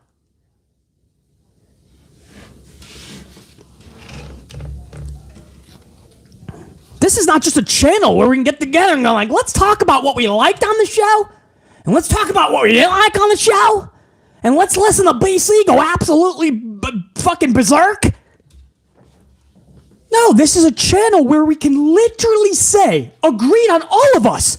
This is something you don't even have to disagree with. All of us could just use common sense and logic and go, BC's right. That is one of the big problems on the show, and it's been for years. The booking of segments clearly shows you that they're not putting thought into what's going to work with a character. What is it doing? Why are we just filling TV time? Just to fill fucking time? Or is this leading the shit? Is this actually helping the character? Or is this going to be easy for us in 6 months if somebody gets their pink slip and gets released? Are we going to go, well, their booking sucked anyway, so I saw this coming. This is all of us. This is a channel where we can be. This is why I love my members only gold team, because I know this is people that know what we're talking about. And when we can get together, it's like a committee meeting that we're having, right? And all my gold team, we get together around this large fucking table, over 100. It's going to have to fucking accommodate. And we get to fucking talk about the facts. We don't spend fucking the whole day disagreeing with one another. Basically, I liked it, man, for the following reasons. That's not what we're talking about. You can like whatever you want. That's called opinions. That's called prerogative. I like things you don't. You're going to like things I don't. There comes a time where you have to put your opinion aside and we have to start talking about the facts because somebody in these companies has to start listening, guys. There is no reason to book this foolishly. I hope you understand. I didn't start this channel just to tell you guys what I liked on the show. I'm going to be a Monday morning quarterback and critique the show. You want to listen? No, I won't even have a channel if that's the case. I don't care about my opinion. Opinions are like assholes. They're usually fucking, everybody's got one and they're usually full of shit. I don't even care about my own opinion. I care about what we're seeing with logic and common sense. And hey, if we all come together, can we at least start the microcosm of the larger picture to change this shit? It's a shame to see one of the best wrestlers on this planet, Io Sky, booked the way she is. Hold the fucking toy championships in a division that's non-existent. And then you wonder why Sasha Naomi fucking took off. Sasha Naomi grew a fucking brain and said enough. Enough with the lies, enough with this bullshit, I'm gone. They got vilified for it. They were called unprofessional for walking away, but fuck, they've been lied to. Naomi for 10 years, Sasha for over 6 years, almost 7 years. If you're lied to that much by your employer, and they're not even employees, by the way, independent contractor, if you're lied by the higher ups, I don't care where you work, eventually you're going to walk away and bet on yourself. They bet on themselves and they're making fucking money. Good for them. Naomi will probably be back for the Rumble, but hopefully with more respect put on her name.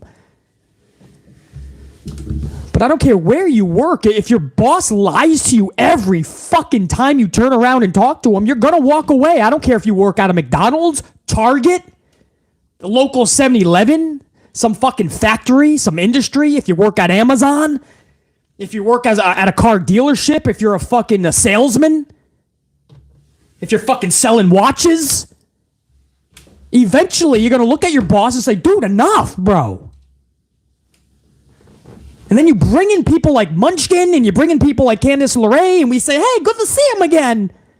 But what are you doing with them? What are they going to be the one to take the tag titles, by the way, guys? The whole Damage Control tag team titles, and it's going to be Candice and Munchkin. We don't know what we're doing. We don't have a tag team division. This channel, BC, is trying to fucking call this shit. Appreciate all the fucking truth bombs up in the chat, man. See, that's what I love, man, when people understand, right? When we're on the same page, that's the only way we can create the change. Again, we're all going to have different opinions on things, right? I'm covering the show, and there's probably a lot of things I'm saying that you would probably say, oh, BC, yeah, I kind of disagree, though. I did like that. That's fine. That's not what we're discussing right now, though. We have plenty of time for opinions elsewhere. We need to be on the same page for the factual content that I'm distributing, because that's the only time people are going to fucking change shit for the better. Anyway, I appreciate you guys, man, for just fucking understanding, because this is unacceptable. Io Shirai just being pinned. She's got a fucking championship. Does anybody care in that company? And then after the match, you thought the best thing to do was to beat them up some more? Oh yeah, they're champs, all right. That was the end of hour number 2. Hour number 3. Where are we at? Hour and a half? Looks like this is going toward 2 hours, guys. Such is life. I understand if you guys got to come back later and finish hour 3, but I still got a little bit to talk about, so I'm going to have to keep rocking here. Hour 3 kicks off with Bianca Belair and Alexa Bliss. This was setting up their Royal Rumble match. Pretty good promo from the jump. You had Belair in the ring. You had Alexa was called out by Bianca. So Alexa comes out, was about to say that she was going to join the Rumble, but Bianca said you could either go through 29 other people or you can get your ass whooped in your receipt. You can go for this title up front because I'll fucking challenge you for this title at Rumble. Alexa's like, I'll see you at Rumble. Bianca's like, yeah, and you can see me tonight. And Bianca jumps off and fucking, and they go to war. So after business was settled, in their Royal Rumble match is set up. They literally go to war. The battle leaks into the crowd where Bianca is wrecking Alexa, guys. And I gotta be honest with you, man. Watching Bianca Belair, I mean this, guys. Watching Bianca tear shit up in her jean booty shorts is an absolute, oh, hell yeah, situation. Because I don't know many motherfuckers. I don't know many gals that are going to look that fucking epic in those jean booty shorts than Bianca Belair. I mean, that woman got it going on, bro. Be proud of that shit. Rock that shit across the nation. People like BC will be going face first in the fucking telephone poles on Fifth Avenue. Trying to get to the coffee shop. Fucking face first in the brick walls. Bianca, man, how the fuck you gonna concentrate on words when you got her in those jean shorts? It ain't happening, brah. But BC had his due diligence for his audience. I had to make sure that you guys got the best notes, so I did my best. But fuck, did Montez score gold? You know, Montez on his social, he always says the same thing every day. Reminds me of like, Brody, Luke Harper, Brody Lee. He used to put, it's Tuesday. You know what that means. It's Wednesday. You know what that means. Every day he would just have like the same thing. Montez says the same thing every day. God is good. Every day, God is good. Well, shit. If that's the ass you're tapping every fucking morning, yeah, God is more than good. Salute to Montez. Fucking A. What lottery did you win in life? Anyway, she's fucking taking on Alexa and those. It's not many times Alexa is fighting somebody and you say the other ass is fucking actually fucking more captivating. Anyway, to the actual fucking thing. Well, hey. It's BC here, man. I can talk about beautiful ladies, man, and all right, I can be honest when I'm saying, dude, sometimes these ladies are wearing some immaculate fucking sexy shit. I can say that. Don't act like some of you females out there don't have your fucking Roman Reigns talk. Roman, oh, he looks amazing. Seth Rollins, Becky is so lucky. Don't act like you females don't do it.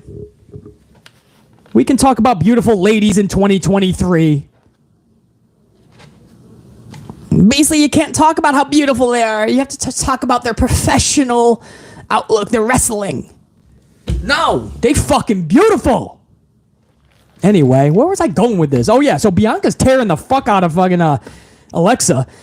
She's about to hit the KOD in the crowd. She set up 2 chairs, was about to hit KOD. All of a sudden, in an exit tunnel nearby, Uncle Howdy appears through a cascade of fog in the blue spotlight on him. I love this, how they literally made this like it was a portal. They didn't make it look like it was just an exit tunnel. They made it look like Howdy came out and like it became like the Upside Down, if you've ever seen Stranger Things. They made this motherfucking thing like an alternate universe portal. Like if you go into that portal, you're entering fucking Howdy land. You're literally entering fucking the Upside Uncle. I mean, it was like a portal, guys. Nobody was trying to get out to get a fucking Slurpee. Nobody was fucking trying to come back in from going to back. Nobody was allowed. It became a portal, man. Fog, blue spot, and Howdy is just there. Bianca's distracted, so Alexa is able to get out of that KOD, chops the fucking left leg right behind the knee of Bianca, and then delivers that Alexa DDT flat, square on the concrete. And Bianca was fucked up. Alexa acknowledges Uncle, right? Alexa knows, like, like somebody just helped me there. I was about to get flattened with that KOD on 2 chairs on the concrete.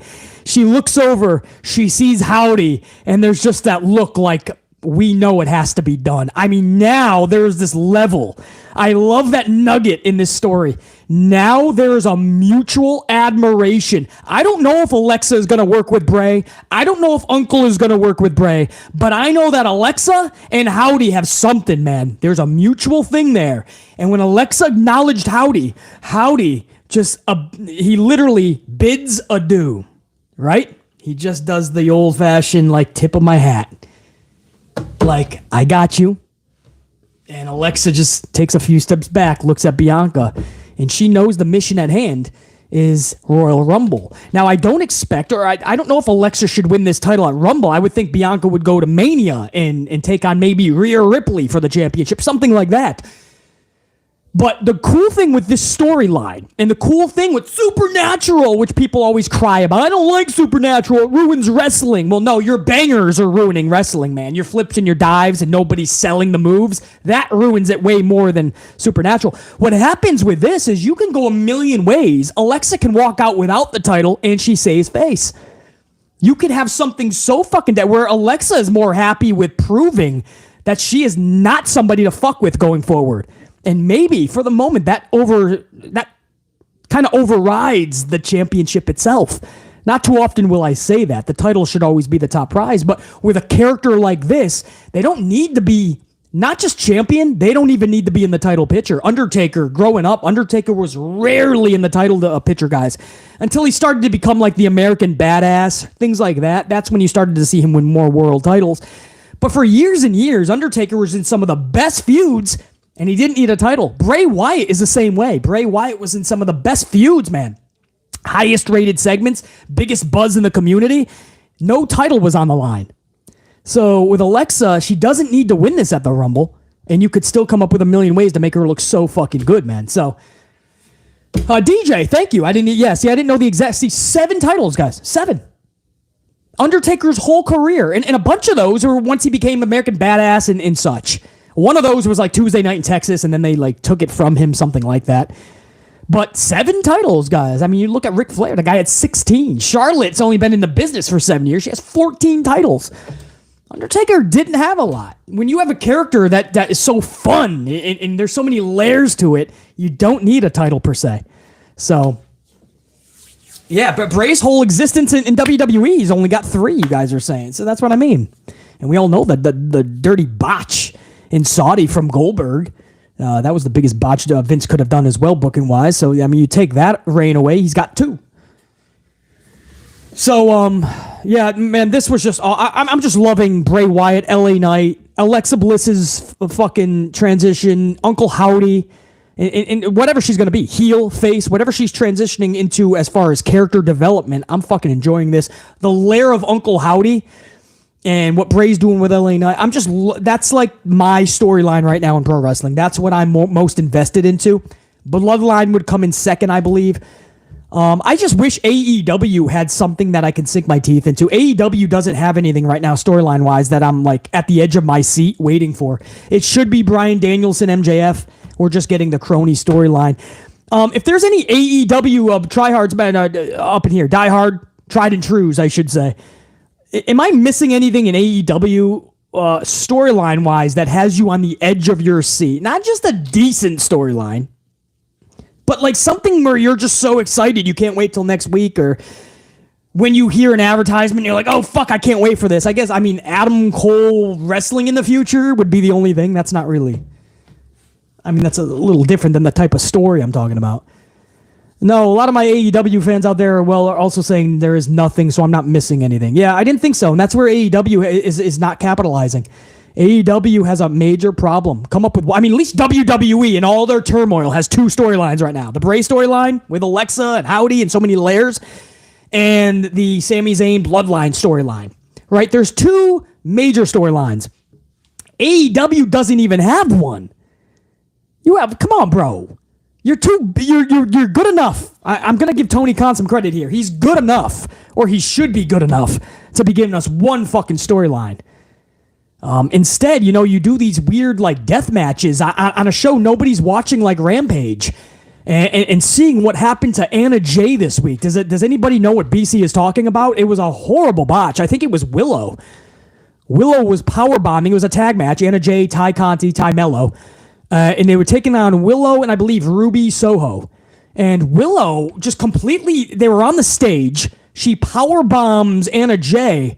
And it was supposed to be off the stage to a table. The problem is they either didn't rehearse it or just totally just didn't know what they were doing.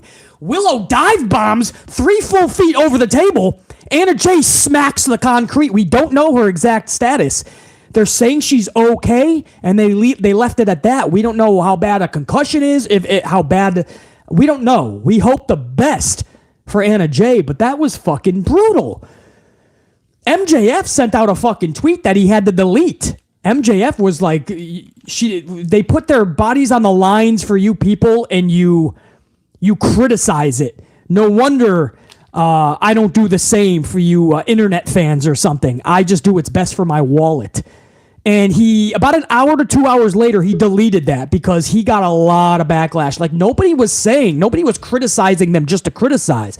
We were saying, bro, you have to utilize shit at the right time appropriately, or something like this is going to be a major catastrophe where they overstepped the table. They botched it completely on a show where nobody was watching. What, 450K? Honestly, 450K? That was worth it? Put your fucking life on the line? You preach that that's not necessary, and then you're like, when people say that's not necessary, you bashed the fans. Now, I'm an MJF dude. MJF checks off every box, and I'm so glad that he deleted that shit. He knew. What we were saying was that's not needed. We absolutely ask for their best and to take risks, no question. And I'm okay if you want to put together a death match. But put it on Dynamite or something that people are actually watching. Double on the viewership. A Dynamite. A pay-per-view.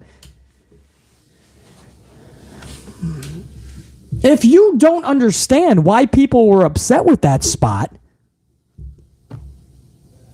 it's not fair weather. BC's been if that spot happened perfectly on Rampage and Anna Jay went right through the table, perfectly placed onto the concrete, you'd still have BC. You know how I rock. I'm not going to change my tune. You would have BC go, even if it went perfectly, BC would say, what the fuck? Was that necessary? Why would you put your life on the line like that on Rampage? Why are we getting a death match for 4 individuals that don't deserve a death match? I mean, I understand there was some tension. A little bit of a story was evolving. Not enough for a fucking death match, because that's what it turned into. Why would Tony Khan approve it? Nobody wants to ask. And I'm so glad that MJF took down that fucking tweet, because that's not needed, man. Come on, bro. Be smarter than that. What we're criticizing is not just Anna Jay taking a risk for our entertainment. We're questioning everything surrounding the fucking thought from her, all 4 individuals, Tony Khan approving it.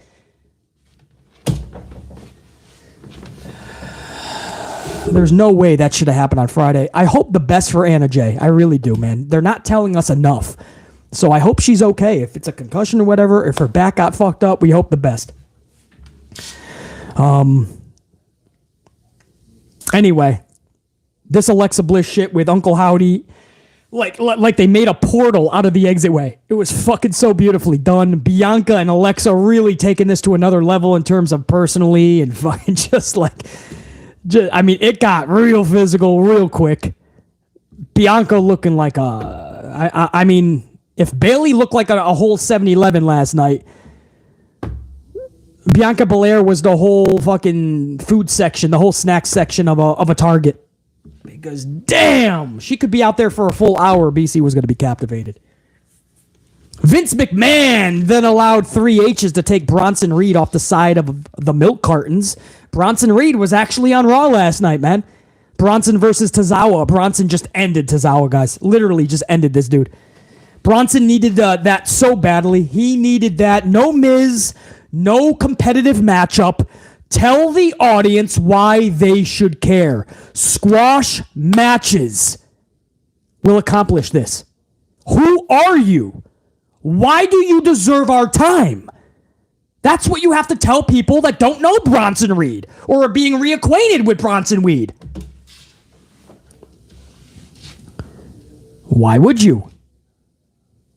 Why would you? You can just rest on fucking laziness. Rest on laziness. We don't have to tell the audience that. We'll put him with the fucking Miz, just like we did with fucking Tommaso Ciampa, just like we did with Johnny Gargano, just like we did with Candice LeRae, just like we did with Dexter Lumis. We did the same with Bronson. And then they had to take him away for weeks because they were like, oh, we fucked up. That was his debut. Let's fucking try this again. And they tried it again last night, and this one worked much better, man. Squash matches accomplish an audience giving a fuck about somebody because we get to see wrestler A totally demolish, destroy wrestler B. Tozawa, it sucks that Tozawa was the legit jobber in this, but such is life. Bronson wins with the top rope splash, and Bronson looked like a fucking beast. I've never given a shit about Bronson Reed. I never have. I don't think he's that good of a promo at all. In the ring, he doesn't captivate me. But I know he has a fan base and people want to see the best, and so does BC. Well, you know what? Last night was the start. I'm not calling myself a fan of him. I'm not getting my fucking my hopes up high, but that was a plus that I saw from Bronson just last night. Also, you know what I should have done? I should have put fucking Bianca Belair in those fucking jean booty shorts as my thumbnail. That's what I should have done, man. I think the world needs to see such a fucking such a gift from an almighty high above. 6-man elimination schmaz match main event. Seth Rollins versus Bobby Lashley versus Finn Balor versus Dolph Ziggler versus The Miz versus Boring Corbin. Miz, Dolph, and Balor and Boring are all eliminated, leaving just Rollins and Lashley as the final two. Lashley spears Rollins for the W. MVP and Omos helped Lashley a lot during this match. Again, Omos in the business would maybe make me care about the business coming back together. Otherwise, it's just Cedric and Shelton as henchmen. But if you add one more muscle man, okay, maybe the group has a better chance to stand on its own. Just like we see in the Bloodline. Roman is the leader, Paul's the mouthpiece, Usos are kind of the henchmen, and you have a secondary muscle in Solo that's been working beautifully.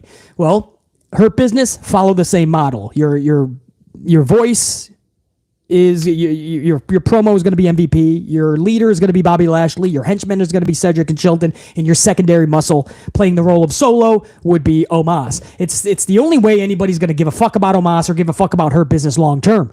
Otherwise, we're going to see the same Hurt Business get back together. Cedric and Shelton will be involved in every one of Lashley's stories, and they'll just be getting their ass kicked. They'll be in 1-on-1 matches, 1-versus-1. 1 week you get Cedric and whoever Bobby's going to face at the pay-per-view. Then you're going to get fucking Shelton versus whoever that is. Then you're going to get a handicap match, which Cedric and Shelton will lose. Guys, I don't need to see more of this for 2023 and beyond.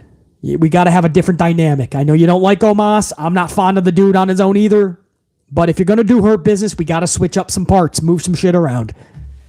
And it looks like that's where they're going. Omos completely helped Lashley. Well, what's the only other way? Lashley says, stop helping me, and it leads to a fucking Omos versus Lashley feud. We've seen it! But in this company, it doesn't matter if you've already seen it. You're gonna get it again. Who's that fucking podcast, BC? Hey, BC, it's me, Vince. You're gonna get it again. Lashley Omos. And that was the show. We went off the air, and they just promoted heavily Raw 30 for next week. So, you know, I like what they did with Alexa and Bianca big time. I love the Gable and Otis versus Judgment Day match was match of the night for BC. It was not this main event. I'll tell you that right now. Bronson Reed looked the best that he has. Oh, I mean, that's not saying much. He's only had one or two other appearances, but he looked fucking good last night. Cody Rhodes, whether you like the announcement or not, a big announcement with Cody Rhodes returning at the Royal Rumble. Good start of the show with the Usos and the Judgment Day. I love what they're doing with Dominic and this whole fucking prison thing. I just honestly love it. I think, you know what'd be funny, guys? And again, I hate to say this because I'm preaching that can we please stop comparing Rhea Ripley to Chyna? Chyna is her own level. I've said that many times on the channel, and I will say that for all the time.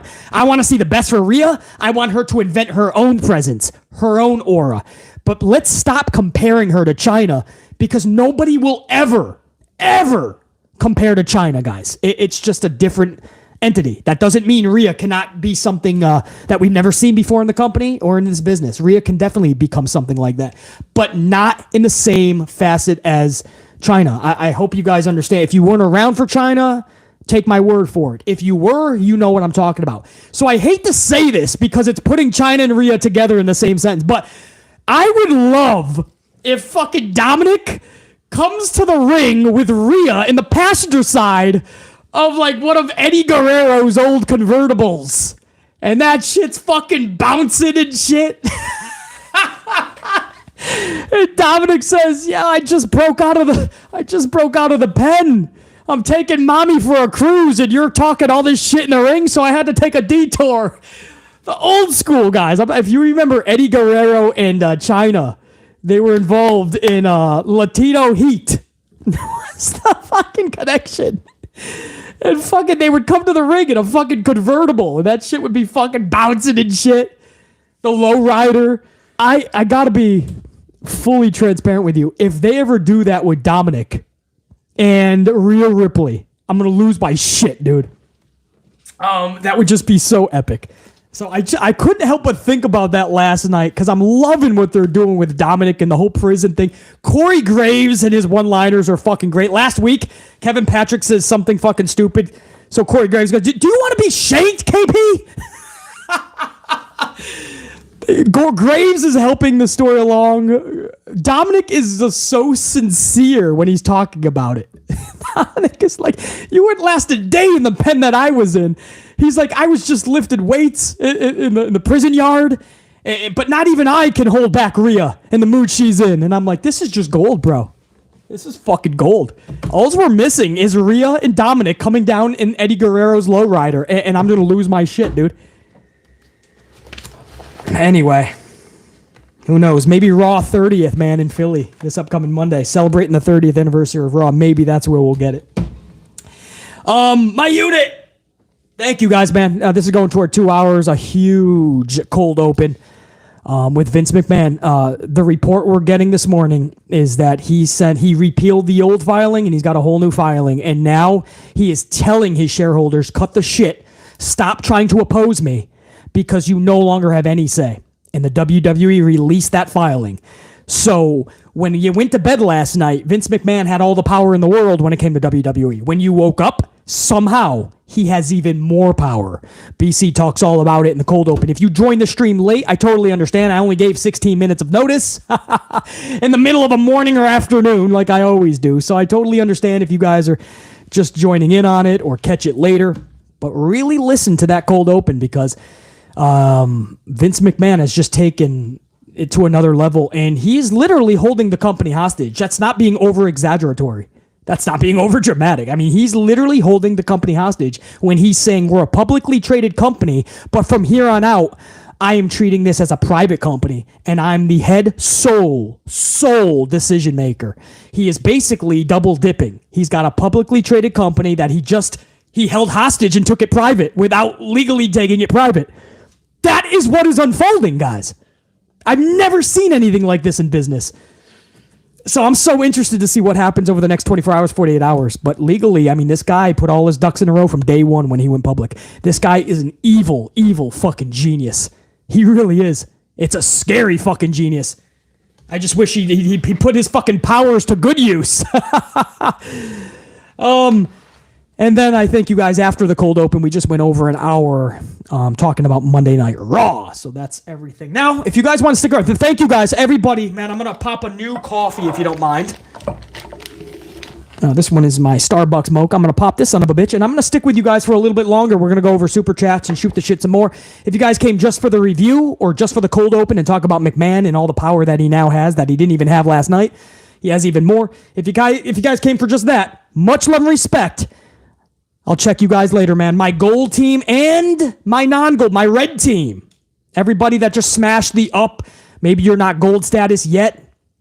Totally understand, and much love and respect to you guys as well for tuning in and fucking whether you got to catch BC live or you're going to catch us afterwards over the next 24 hours. Much love and respect to all you guys, man. My red team, go! You guys rock. Everybody that smashed it up. We're about to hit 300. I totally forgot to even mention that once I kicked off the Raw review, but I appreciate that. Let's take that to 300 plus and start the road to 400. You guys absolutely rock. But for my super chatters, you guys that tipped the channel during this review, I appreciate the tip to the channel. And for that, I'm going to stick around with you guys, man. And we're going to shoot the shit. But to do that, I got to start. And by the way, new member, Cassandra Love. Thank you for the membership, man. Gold team up in this bitch, and it's so good to have you. Always good to see new members come on in and join the fray. We do a couple of members-only live streams a month is what I originally said. I found myself doing a lot more. I really like these members-only live streams because I can just cut through all the bullshit. We don't have to do a lot of opinion, and we can just talk about what the facts are so we can evolve the stream in a proper manner. So I really love these members-only streams. So, Cassandra, welcome. Hold on, guys. I'll get to the super chats. If I can get them into a bigger screen, I will stick with you guys, man. Oh, I got it. Ashley Steggles already went over yours because it was a banger bomb. Thank you again, brother. Let me top this off, man. Let me smash this top off. Give another thank you to Ashley Steggles in that banger bomb. And the Cody Rhodes talk. Should it be Cody? Should it be Sami Zayn?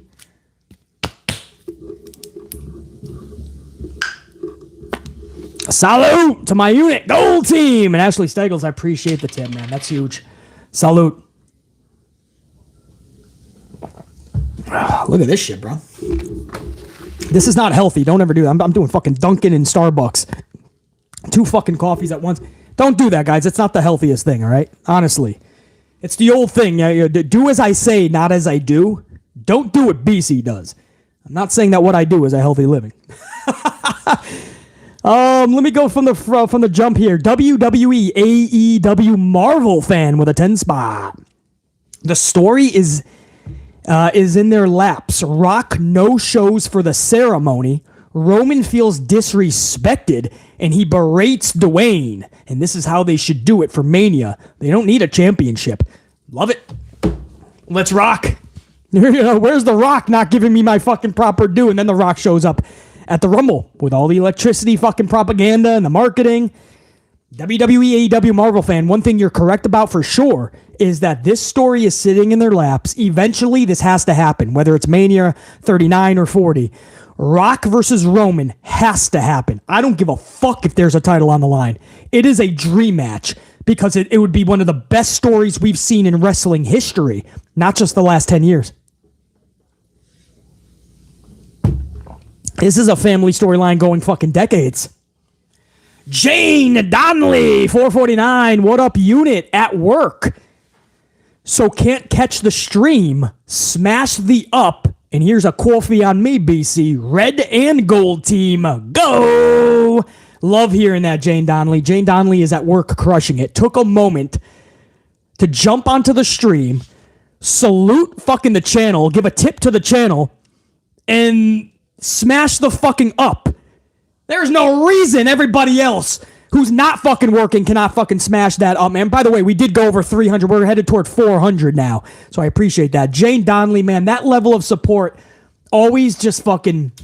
It just... It makes BC just so fucking honored to have you guys, honestly. To be at work and say, no, I got to take a moment. BC's live. Show the respect. Tip the channel. Smash the up.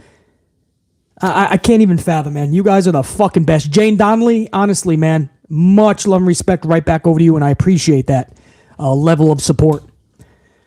WTF boy, $4.99. Shout out to my Dallas Cowboys. Next week going to be tough. Didn't even watch Raw because I knew they would phone it in. Shake my head. I'll just watch BC and the clips. Appreciate that. WTFF boy, I should say. 2 F's in there. I appreciate that. Congrats to your Cowboys. That was an ass whooping of Tom Brady's Buccaneers. In their own home, too, man. I can't say much. My Packers got fucking manhandled this whole season. But where Mike McCarthy and the Cowboys go next week, you're right. That's going to be their toughest test this season, man. And of Mike McCarthy's relationship with the Cowboys. It's going to be interesting. As far as phoning it in, yeah, last week was the worst of the worst. This week could have been just as bad with that playoff game. I feel like this was a better show than last week, though. I'm not saying it was immaculate, but there was a lot of stuff that I enjoyed, thought was fun, and got me thinking more. Got me asking more questions. Last night's Raw easily beat the shit out of, last night's Raw easily beat the shit out of last week's Raw, which I totally can confirm without anybody needing to confirm it for me, was phoned in. Absolutely phoned in.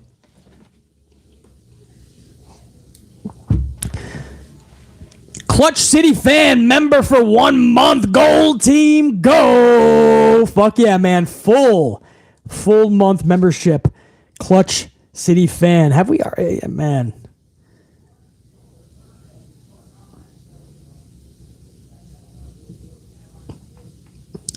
Where are we going with that? Jane Donnelly?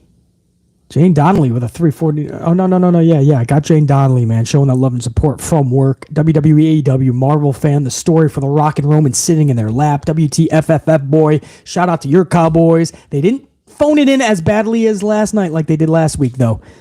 Salute. Jeffrey Ross is where I left off. That's what it is. Jeffrey Ross, $4.99. Thank you for the coffee, Jeffrey Ross. Haven't seen you up here in a minute. Good to see you up in the chat. I'll catch this later, but leaving a like, and I'm going to NXT Vengeance Day, my first NXT live event.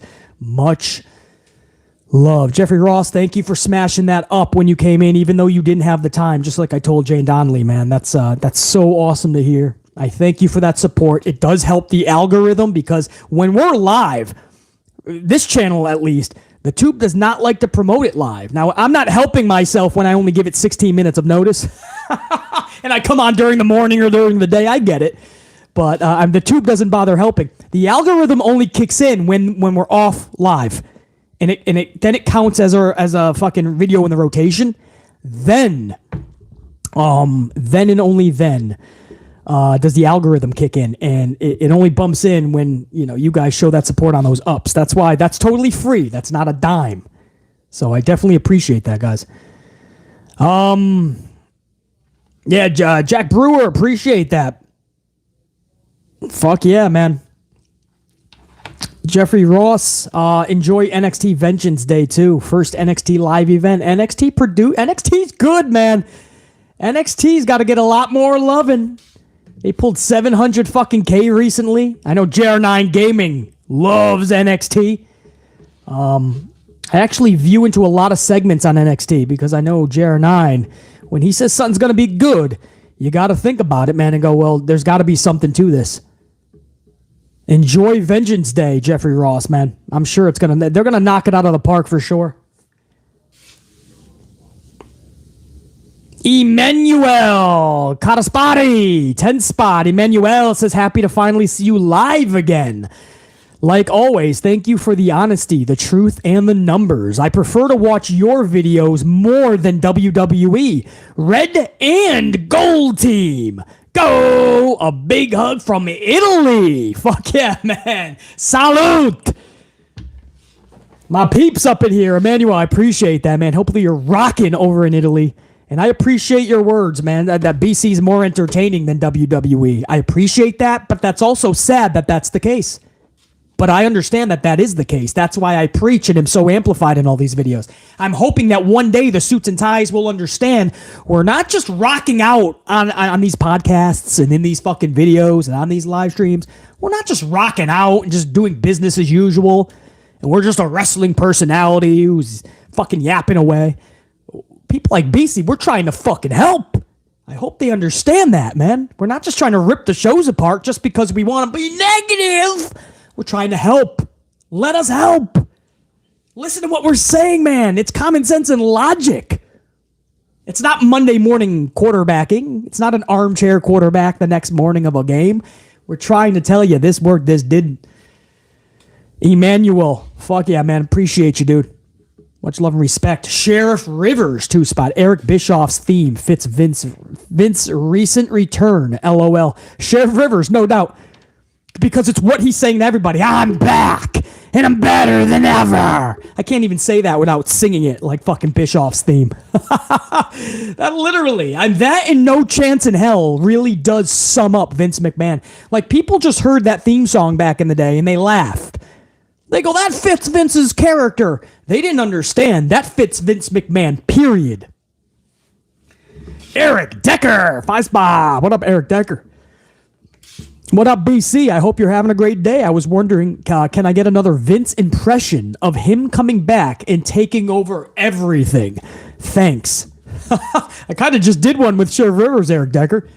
But, yeah, we rocking out, man. We got a lot of coffee. We shooting the shit.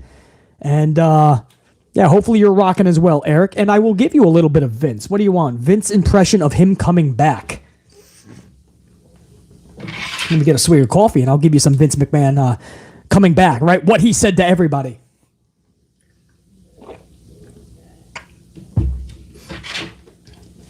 Now, what's going on here? What is this? Where's my office? Who are you? You doofus. You're the doofus son-in-law. Get out of my office. You doofus. I should fire you right now. Where's my idiotic daughter? Get her in here. Get in here now. Stephanie, this is what's going to happen. You're out. You're going to resign tomorrow. Be with your family. And in a month, you're going to take your doofus son-in-law. My doofus, your stupid husband. You're going to take him. You're going to go far away. I'm back, and I'm better than ever. Vince, there's a problem on line 9. There's lawsuits. They're trying to prevent you from coming back. Who? Everybody. Your shareholders, stock. I believe even your daughter just sent a memo early this morning. Damn them to hell. I'm gonna get every last one of them. They're all gonna feel my wrath. I'm gonna inject a lethal dose of poison and finish this once and for all. And by the way, what the hell's a Mia Yim? She's Munchkin from now on. Anyway, that's a little bit Eric Decker. Again, I need a whole fucking sideshow for that. Salute, Eric. I think the problem is I enjoy doing the Vince McMahon Too Good, man. I enjoy doing it so much. I would love to do a half an hour, just a sideshow on it. Eric Decker. Ashley Stegel still showing up with that banger bomb. Richie P, 10-spot. I say Cody is going to be number 25 in the Rumble. 25, that's a interesting number, Richie P. Because number 27 has the most victories, I believe. For some reason, number 27 is the most. I don't know if that's still true. I know a few years ago they did a whole story on it, and it was interesting. But we'll see if it's 25, man. Maybe they're going to switch it up. Mr. D'Amico Endurance, 5-spot. I understand why people want it as a surprise. On the flip side, this allows them more time to make a story between him and Roman if he's meant to win. Now, maybe Mr. D'Amico Endurance, and by the way, salute, thank you for the tip on the channel, but It's not a lot of time, though. Mr. DeMago Endurance, it's only like 12 days, isn't it? I mean, it's Tuesday now. We got Wednesday, Thursday, Friday, Saturday. 11 days, and it's the Rumble. So you only have 1 week to tell a story between Cody and Roman on another level. I don't know. You know, I don't know if that's enough time to have to announce it. Not saying you're wrong if they have something big planned for Raw 30 between Cody and Roman, but I don't know, man. I don't know. I think a lot of people are dumbfounded that they announced it ahead of time. Cassandra Love, 10 spot, brand new member to the channel. Cassandra Love says, did you ever look back at the wrestling episode with Alexa and bang happened? Whatever happened to Uncle, how's his sign yellow? Who's controlling who as well? Could be end of McMahon's return. Cassandra, I don't understand the super. Did you ever look back at the wrestling episode with Alexa and maybe Bray? Whatever happened to Uncle's? I don't understand. I haven't looked back at an episode of Raw in a long time. Any episode. I haven't looked back at a pay-per-view in a long time because WWE has just not been good enough. But Cassandra, you might want to go back over that super chat. I can't decipher that. There's a lot of words that I'm just not understanding. But much love and respect, and I appreciate the tip to the channel. And if I ever can decipher that, I will answer that a little better. But no, I don't go back and watch anything. I watch it one time, and I keep hoping that they get me invested enough to go back and watch something. I always say this, like back in the day, I have Coliseum Home Videos, which is VHS. A lot of you guys probably don't even know what a VHS is. But I have fucking piles and piles of pay-per-views that I had to go and purchase or have my parents purchase. Somebody was purchasing it. Because I had to go back and watch these pay-per-views, these shows time after time because the moments were immaculate. The matches yearned for us to go back and try to find the Easter eggs and what made us feel a certain way. And wrestling today doesn't make me do that. So sadly, I don't have to go back and watch too much. Cassandra Love, I appreciate the new addition to the gold team. Fucking epic. Jack Brewer's up in here with a 5 spot. Says, wish they keep Cody a surprise. Believe he is winning. Who do you think will win the women's Royal Rumble? Yeah, Jack, 80% agree with you, man. That it should have been a surprise. And I think that's the way to go. I don't know if they do something silly where they also have Sammy win like Bret Hart, Lex Luger from back in the day, or are they just going to give it to Cody? But Cody has to be the W here. As far as the women, fuck, man. You can go every which way and lead to a decent road. I think a lot of people have the money on Rhea Ripley, and then I guess she takes on Bianca, if Bianca can get out of Rumble with the title over Alexa somehow. I think people have the money on Rhea. I don't see anybody who would go for... I mean, if Charlotte's opponent for Mania comes from the Rumble, I don't know who you guys would have. That would be a story worth telling for 2 months. You know, like what I'm saying is, it's chat, for whoever's still up in the gold unit in the chat.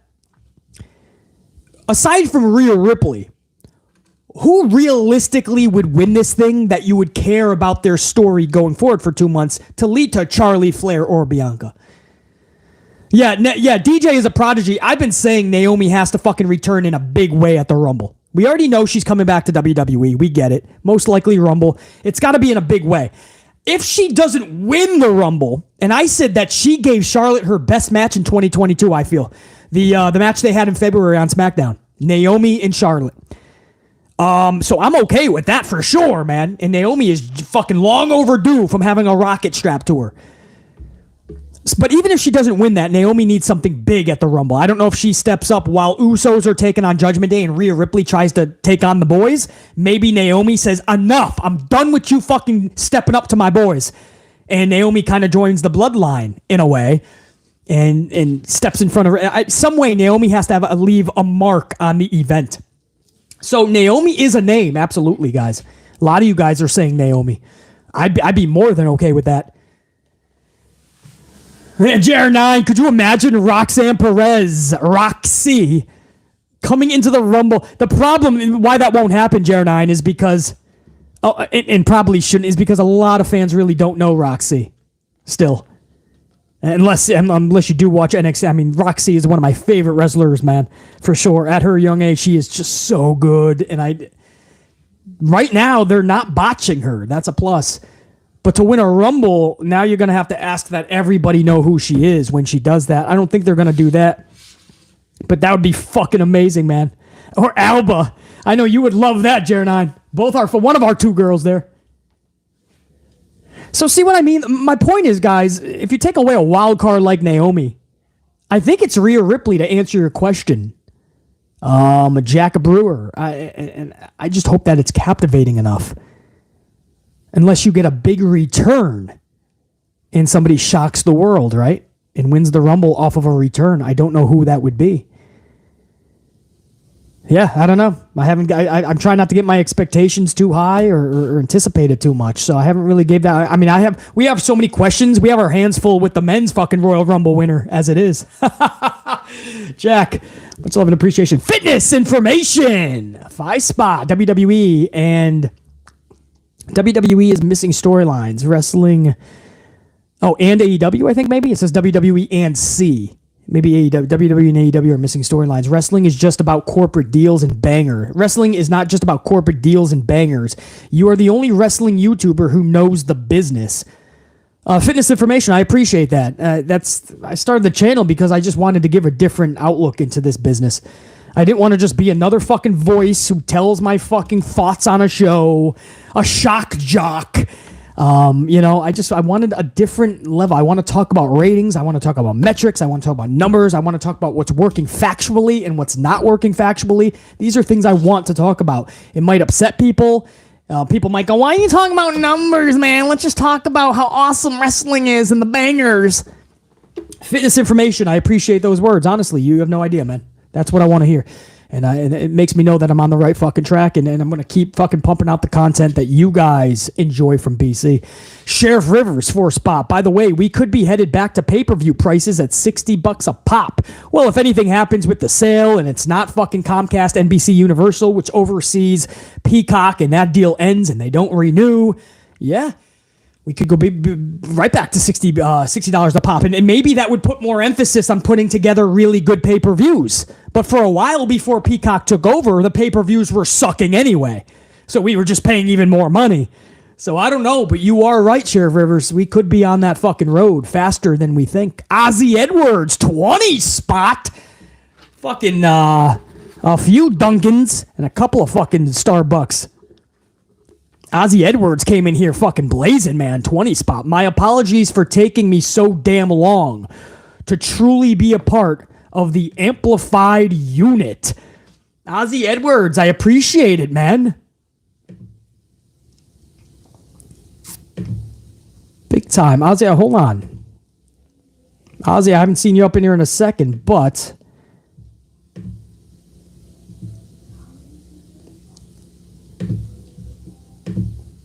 Ozzy, are you a member? I didn't see if you're a member. Is that...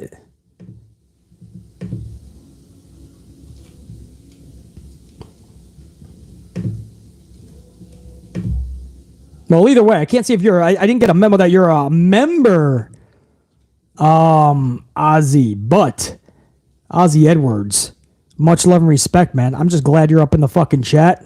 The tip to the channel is the icing on the cake, dude. Good to see you up in here. My apologies for taking me so damn long to truly be a part of the AMP unit. You always were, man. The red team is the fucking unit. Gold team is just another fucking level. You guys are badass, man. Enforcer 2K9, 5 spot. Storyline-wise, it's got to be Sammy. It's really the only way to properly conclude this honorary Oos storyline, in my opinion. Yeah, you're in the low 20% there, Enforcer 2K9. I got to be honest. I think, and I asked this in the chat. I didn't see one Sammy, actually, so you might be the only person to go for Sammy. But Enforcer 2K9, Sami Zayn has just... story is good, but the booking, I don't know if that would call that he becomes Super Sammy and then wins the Rumble. Cody Rhodes was becoming Super Cody on his way before his injury. It's just the story that Coleman... I mean, I don't see any way Cody can return from all of this and he loses the Rumble. And then you have Montreal a month later where Sammy could easily get into a main event. I just don't see why Sammy would need a Rumble victory. So I have to think differently, Enforcer 2K9. I will say that it does not make sense to have Sammy win it over Cody. Appreciate the tip, man. Always good seeing you up in here. Ashley Steggles, 179. Saudi pay-per-view. Austin versus Roman, perhaps. Oh, they'll take the $1 million paydays. Ashley Steggles, because I promise you, Austin and Roman will get $1 million paydays to go to Saudi. That's what they get. They get $1 million. A full $1 million. That's what Brock gets. All the top. Goldberg gets a full $1 million. So I think they would jump at that shit. Nasir Alexander, Gold Team, 199. I'm just not sold on Becky the Mon. I'm sorry. You don't got to be sorry. I'm not sold. I've never been sold on Becky's the Mon character. I don't mind Becky Lynch. I've never been a fan of Becky Lynch, but I don't mind her. I hate the Mon gimmick. I always did. At least it's a lesser version this time. A lot lesser. She doesn't say it all the time. I mean, before, it was just, everyone gets scared when the Mon comes around. I'm like, nobody's scared, Becky. Stop. The Mon is on everything. Relax a little bit, man. She's feuding with Ric Flair online about who the Mon really is. It's a condensed version, at least this time. But I've never been, you don't got to be apologetic for that, Nasir Alexander. I've never been sold on the Mon gimmick. Never. Christopher Blackshear, 499. Christopher, what's up, dude? Thought about something. Why are these wrestlers scared to stand up to VKM? He needs them. The worst he can do is fire them. VKM has no talent. Yeah, but Christopher, it's not just being fired. It's like thinking, shit, that could be forever. I mean, you look at people that stood up to Vince, that didn't have any real fucking power, really, not like a fucking Warrior or a Hogan, things like that, Stone Cold. We knew they were coming back. Too much money on the table. But if, like, the regular Joe Schmo, I mean, if Otis, if Gable, if the fucking Street Profits, if Ali or Mansoor or fucking Damian Priest, even Finn Balor, if these people stand up to Vince, I mean, they could literally just be outed for the end of time. I mean, you saw what happened with Demolition and so many others. I mean, they don't have to even be recognized anymore by the company. And I think that's scary. It's like, not only are we going to lose our job, but like I don't even think he'll take us back in 5 years, 10 years. We could literally be burning that bridge. And that's why people are so scared. Vince has them by the balls with this contract, right? The contract helps out the promoter, in this case, Vince and Kennedy McMahon, 1 billion times more than it does the talent. All it secures the talent is you're going to make a certain sum of money. The talent has no fucking rights after that. You get no benefits. You don't have a retirement plan. You don't get a 401k. Your health insurance is none. You get nothing. And you know what's sad? Is that if you try to get out of that and you just say, listen, I'm burned out, I just need to go home for a while, you know what they say? No. Or we're freezing your contract. Or you become unprofessional, they say. They vilify you. Do you know what the company can say with this contract? They can literally just say, we want to release you. You're fired. But wait, when I wanted to get out of it, I'm a fucking ultimate bad guy. And I'm going to have these fucking legal procedures. You fire me and that's it? These contracts give the promoter everything, and it gives their independent contractors, not employees, it gives them nothing. So they're scared shitless, Christopher. And it's actually for justified reasons. I don't even blame them, and it's sad. Yeah, exactly. You guys, who was that up there, man? DJ's a prodigy. Ali tried to get out. Ali was told, yeah, fuck off. Sit the fuck down. Sasha and Naomi told sit the fuck down. They said, no, I'm walking the fuck out. I'm calling your fucking bluff. I don't need your shit. They took off. Sasha and Naomi finally said, I'm not scared anymore. Unfortunately, Christopher Blackshear, most of the roster is not going to stand up to Vince. They just want to play along to get along to play along. Stratango, Deucebot. Did you hear Sasha will appear in Collective movie? Yeah, is that what it is? I heard she was going to be starring in an upcoming film. I didn't actually read too much into it yet. I want to wait a little bit till I get more info on it. What's the role? What's the plot? When's the filming? Do they have a tentative? Things like that. But because the movie industry, it's nothing is ever for certain, and so much changes, and it just takes a long time. Good for her. I don't know. This is a Sasha channel. This is a pro Sasha, pro Mercedes Moné channel. I don't know how she's gonna be in a movie, man. You know what I mean? Like CM Punk did a movie, and people quickly realized just because you're good in wrestling doesn't necessarily means you're good in the movies. Like Punk did okay, but it's like you can't help but laugh once in a while. I don't know how Sasha's going to do, but Strict Tango, it's worth a fucking watch once that's out into the world. Sheriff Rivers, 5 spot. Not going to lie, and I know it's in poor taste, but I definitely munch on Munchkin. But what we're talking about is Sheriff Rivers. Not going to lie, and I know it's in poor taste, but I definitely munch on Munchkin. Of course, Munchkin, we're talking about Mia Yim, who was given a new name. I love how they slid it in there. It's just a nickname. We're still going to call her Mia Yim. And I knew it was happening after just a little bit fucking... Taryn Dawn, welcome to the unit goal. I just saw that pop up on the main screen. Taryn Dawn is a new gold member. I love getting new members in, man. Grow the fucking gold team. Love to have you. Taryn Dawn, welcome. You know, and I knew this was just bullshit. It was just, in about a month, they're going to phase out the name Mia Yim, and you're just going to get Munchkin. And sure enough, there's Munchkin. But, who is that? Sheriff Rivers? Yeah, you want to munch on Munchkin, bro? You can do that, bro. I'm going to be fucking occupied with, I don't know, Bianca Belair in those jean booty shorts, because Belair was popping off last night. Belair was amplified in those jean booty shorts, brah. Yeah, Mia Yim. I used to love Mia Yim NXT, the way she dressed. She had like the baggier pants on, just like the fucking cutoff halter top. Like the character of Mia Yim in NXT, why would you ever fuck with that? She doesn't need like the stereotypical normal ring attire. I don't know why you would fuck with her at all. But she's a good talent. And she is a fucking pretty lady as well, man. Very few non-beautiful women in pro wrestling, I've noticed, man. I don't care if it's the little girls like Alexa or like the fucking the brutes like Jordan Grace, who I think is actually very beautiful over in Impact, TNA Impact. Every fucking it could be MILFs like Mickey James all the way to fucking the young Bianca Belair. I mean, there's beautiful women in pro wrestling, dude. We're very fortunate, dudes. To all my dudes out there, we are a fortunate group. And ladies, you got your Romans, you got your Rollinses and shit. I don't know who else you ladies like, man. Who gets you the bearded Elias? Is it Austin Theory and his smugness?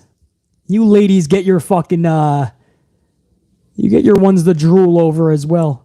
Jack Brewer, 2 spot. Do you think that Asuka will show up at the Royal Rumble? If she does, Jack Brewer, if she does, it better be Kana, not Asuka. She already teased it. She already teased this twist to her character, which is basically just going back to the day of Kana. All right? Which is a much more diabolical, much more fun, much more devious, much more intense character, if you can believe that or not, than Asuka.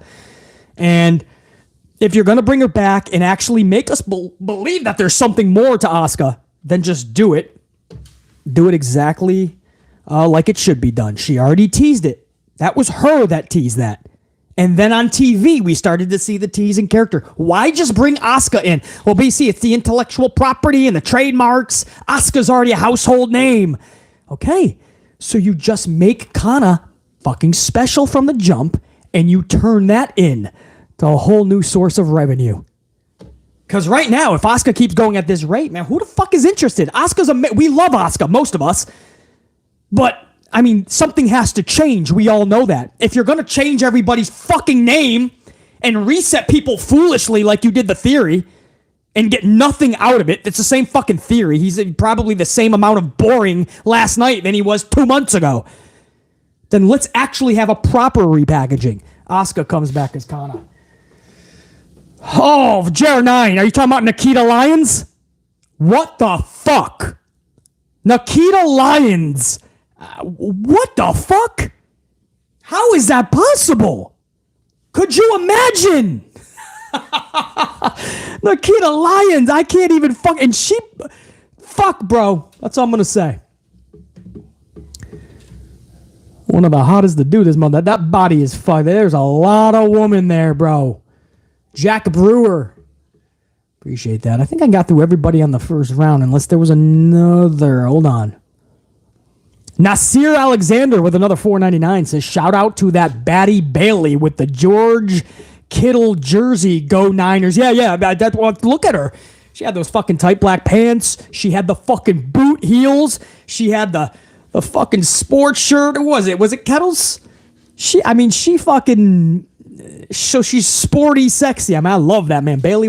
These ladies were just on point last night. Just on fucking point.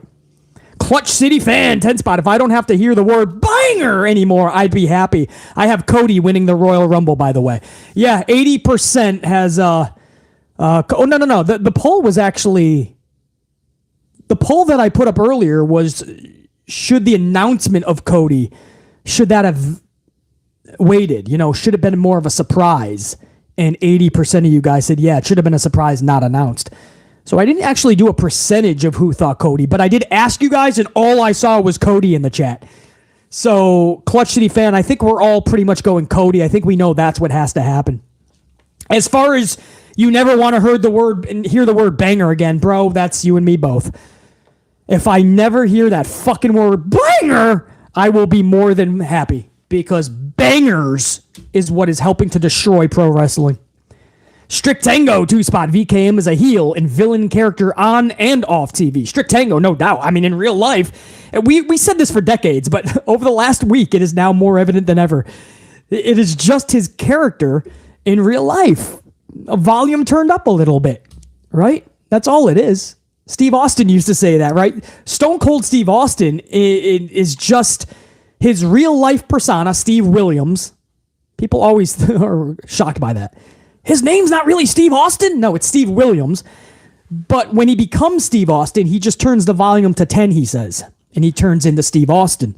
Well, Vince McMahon just has to turn that up a fucking notch or two, and he's already at the fucking evil, villainous genius that he is, because he is. I just wish he used his fucking genius for positive in the world. He's using it to destroy his entities. But Strict Tango, no doubt.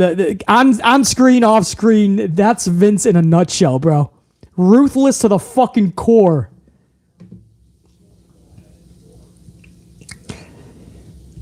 Pile driver. Nikita is too much women for Dom Dom. Yeah, imagine that. That would be one of those women that he would see like coming off the prison yard, and he's got to go back into his pod.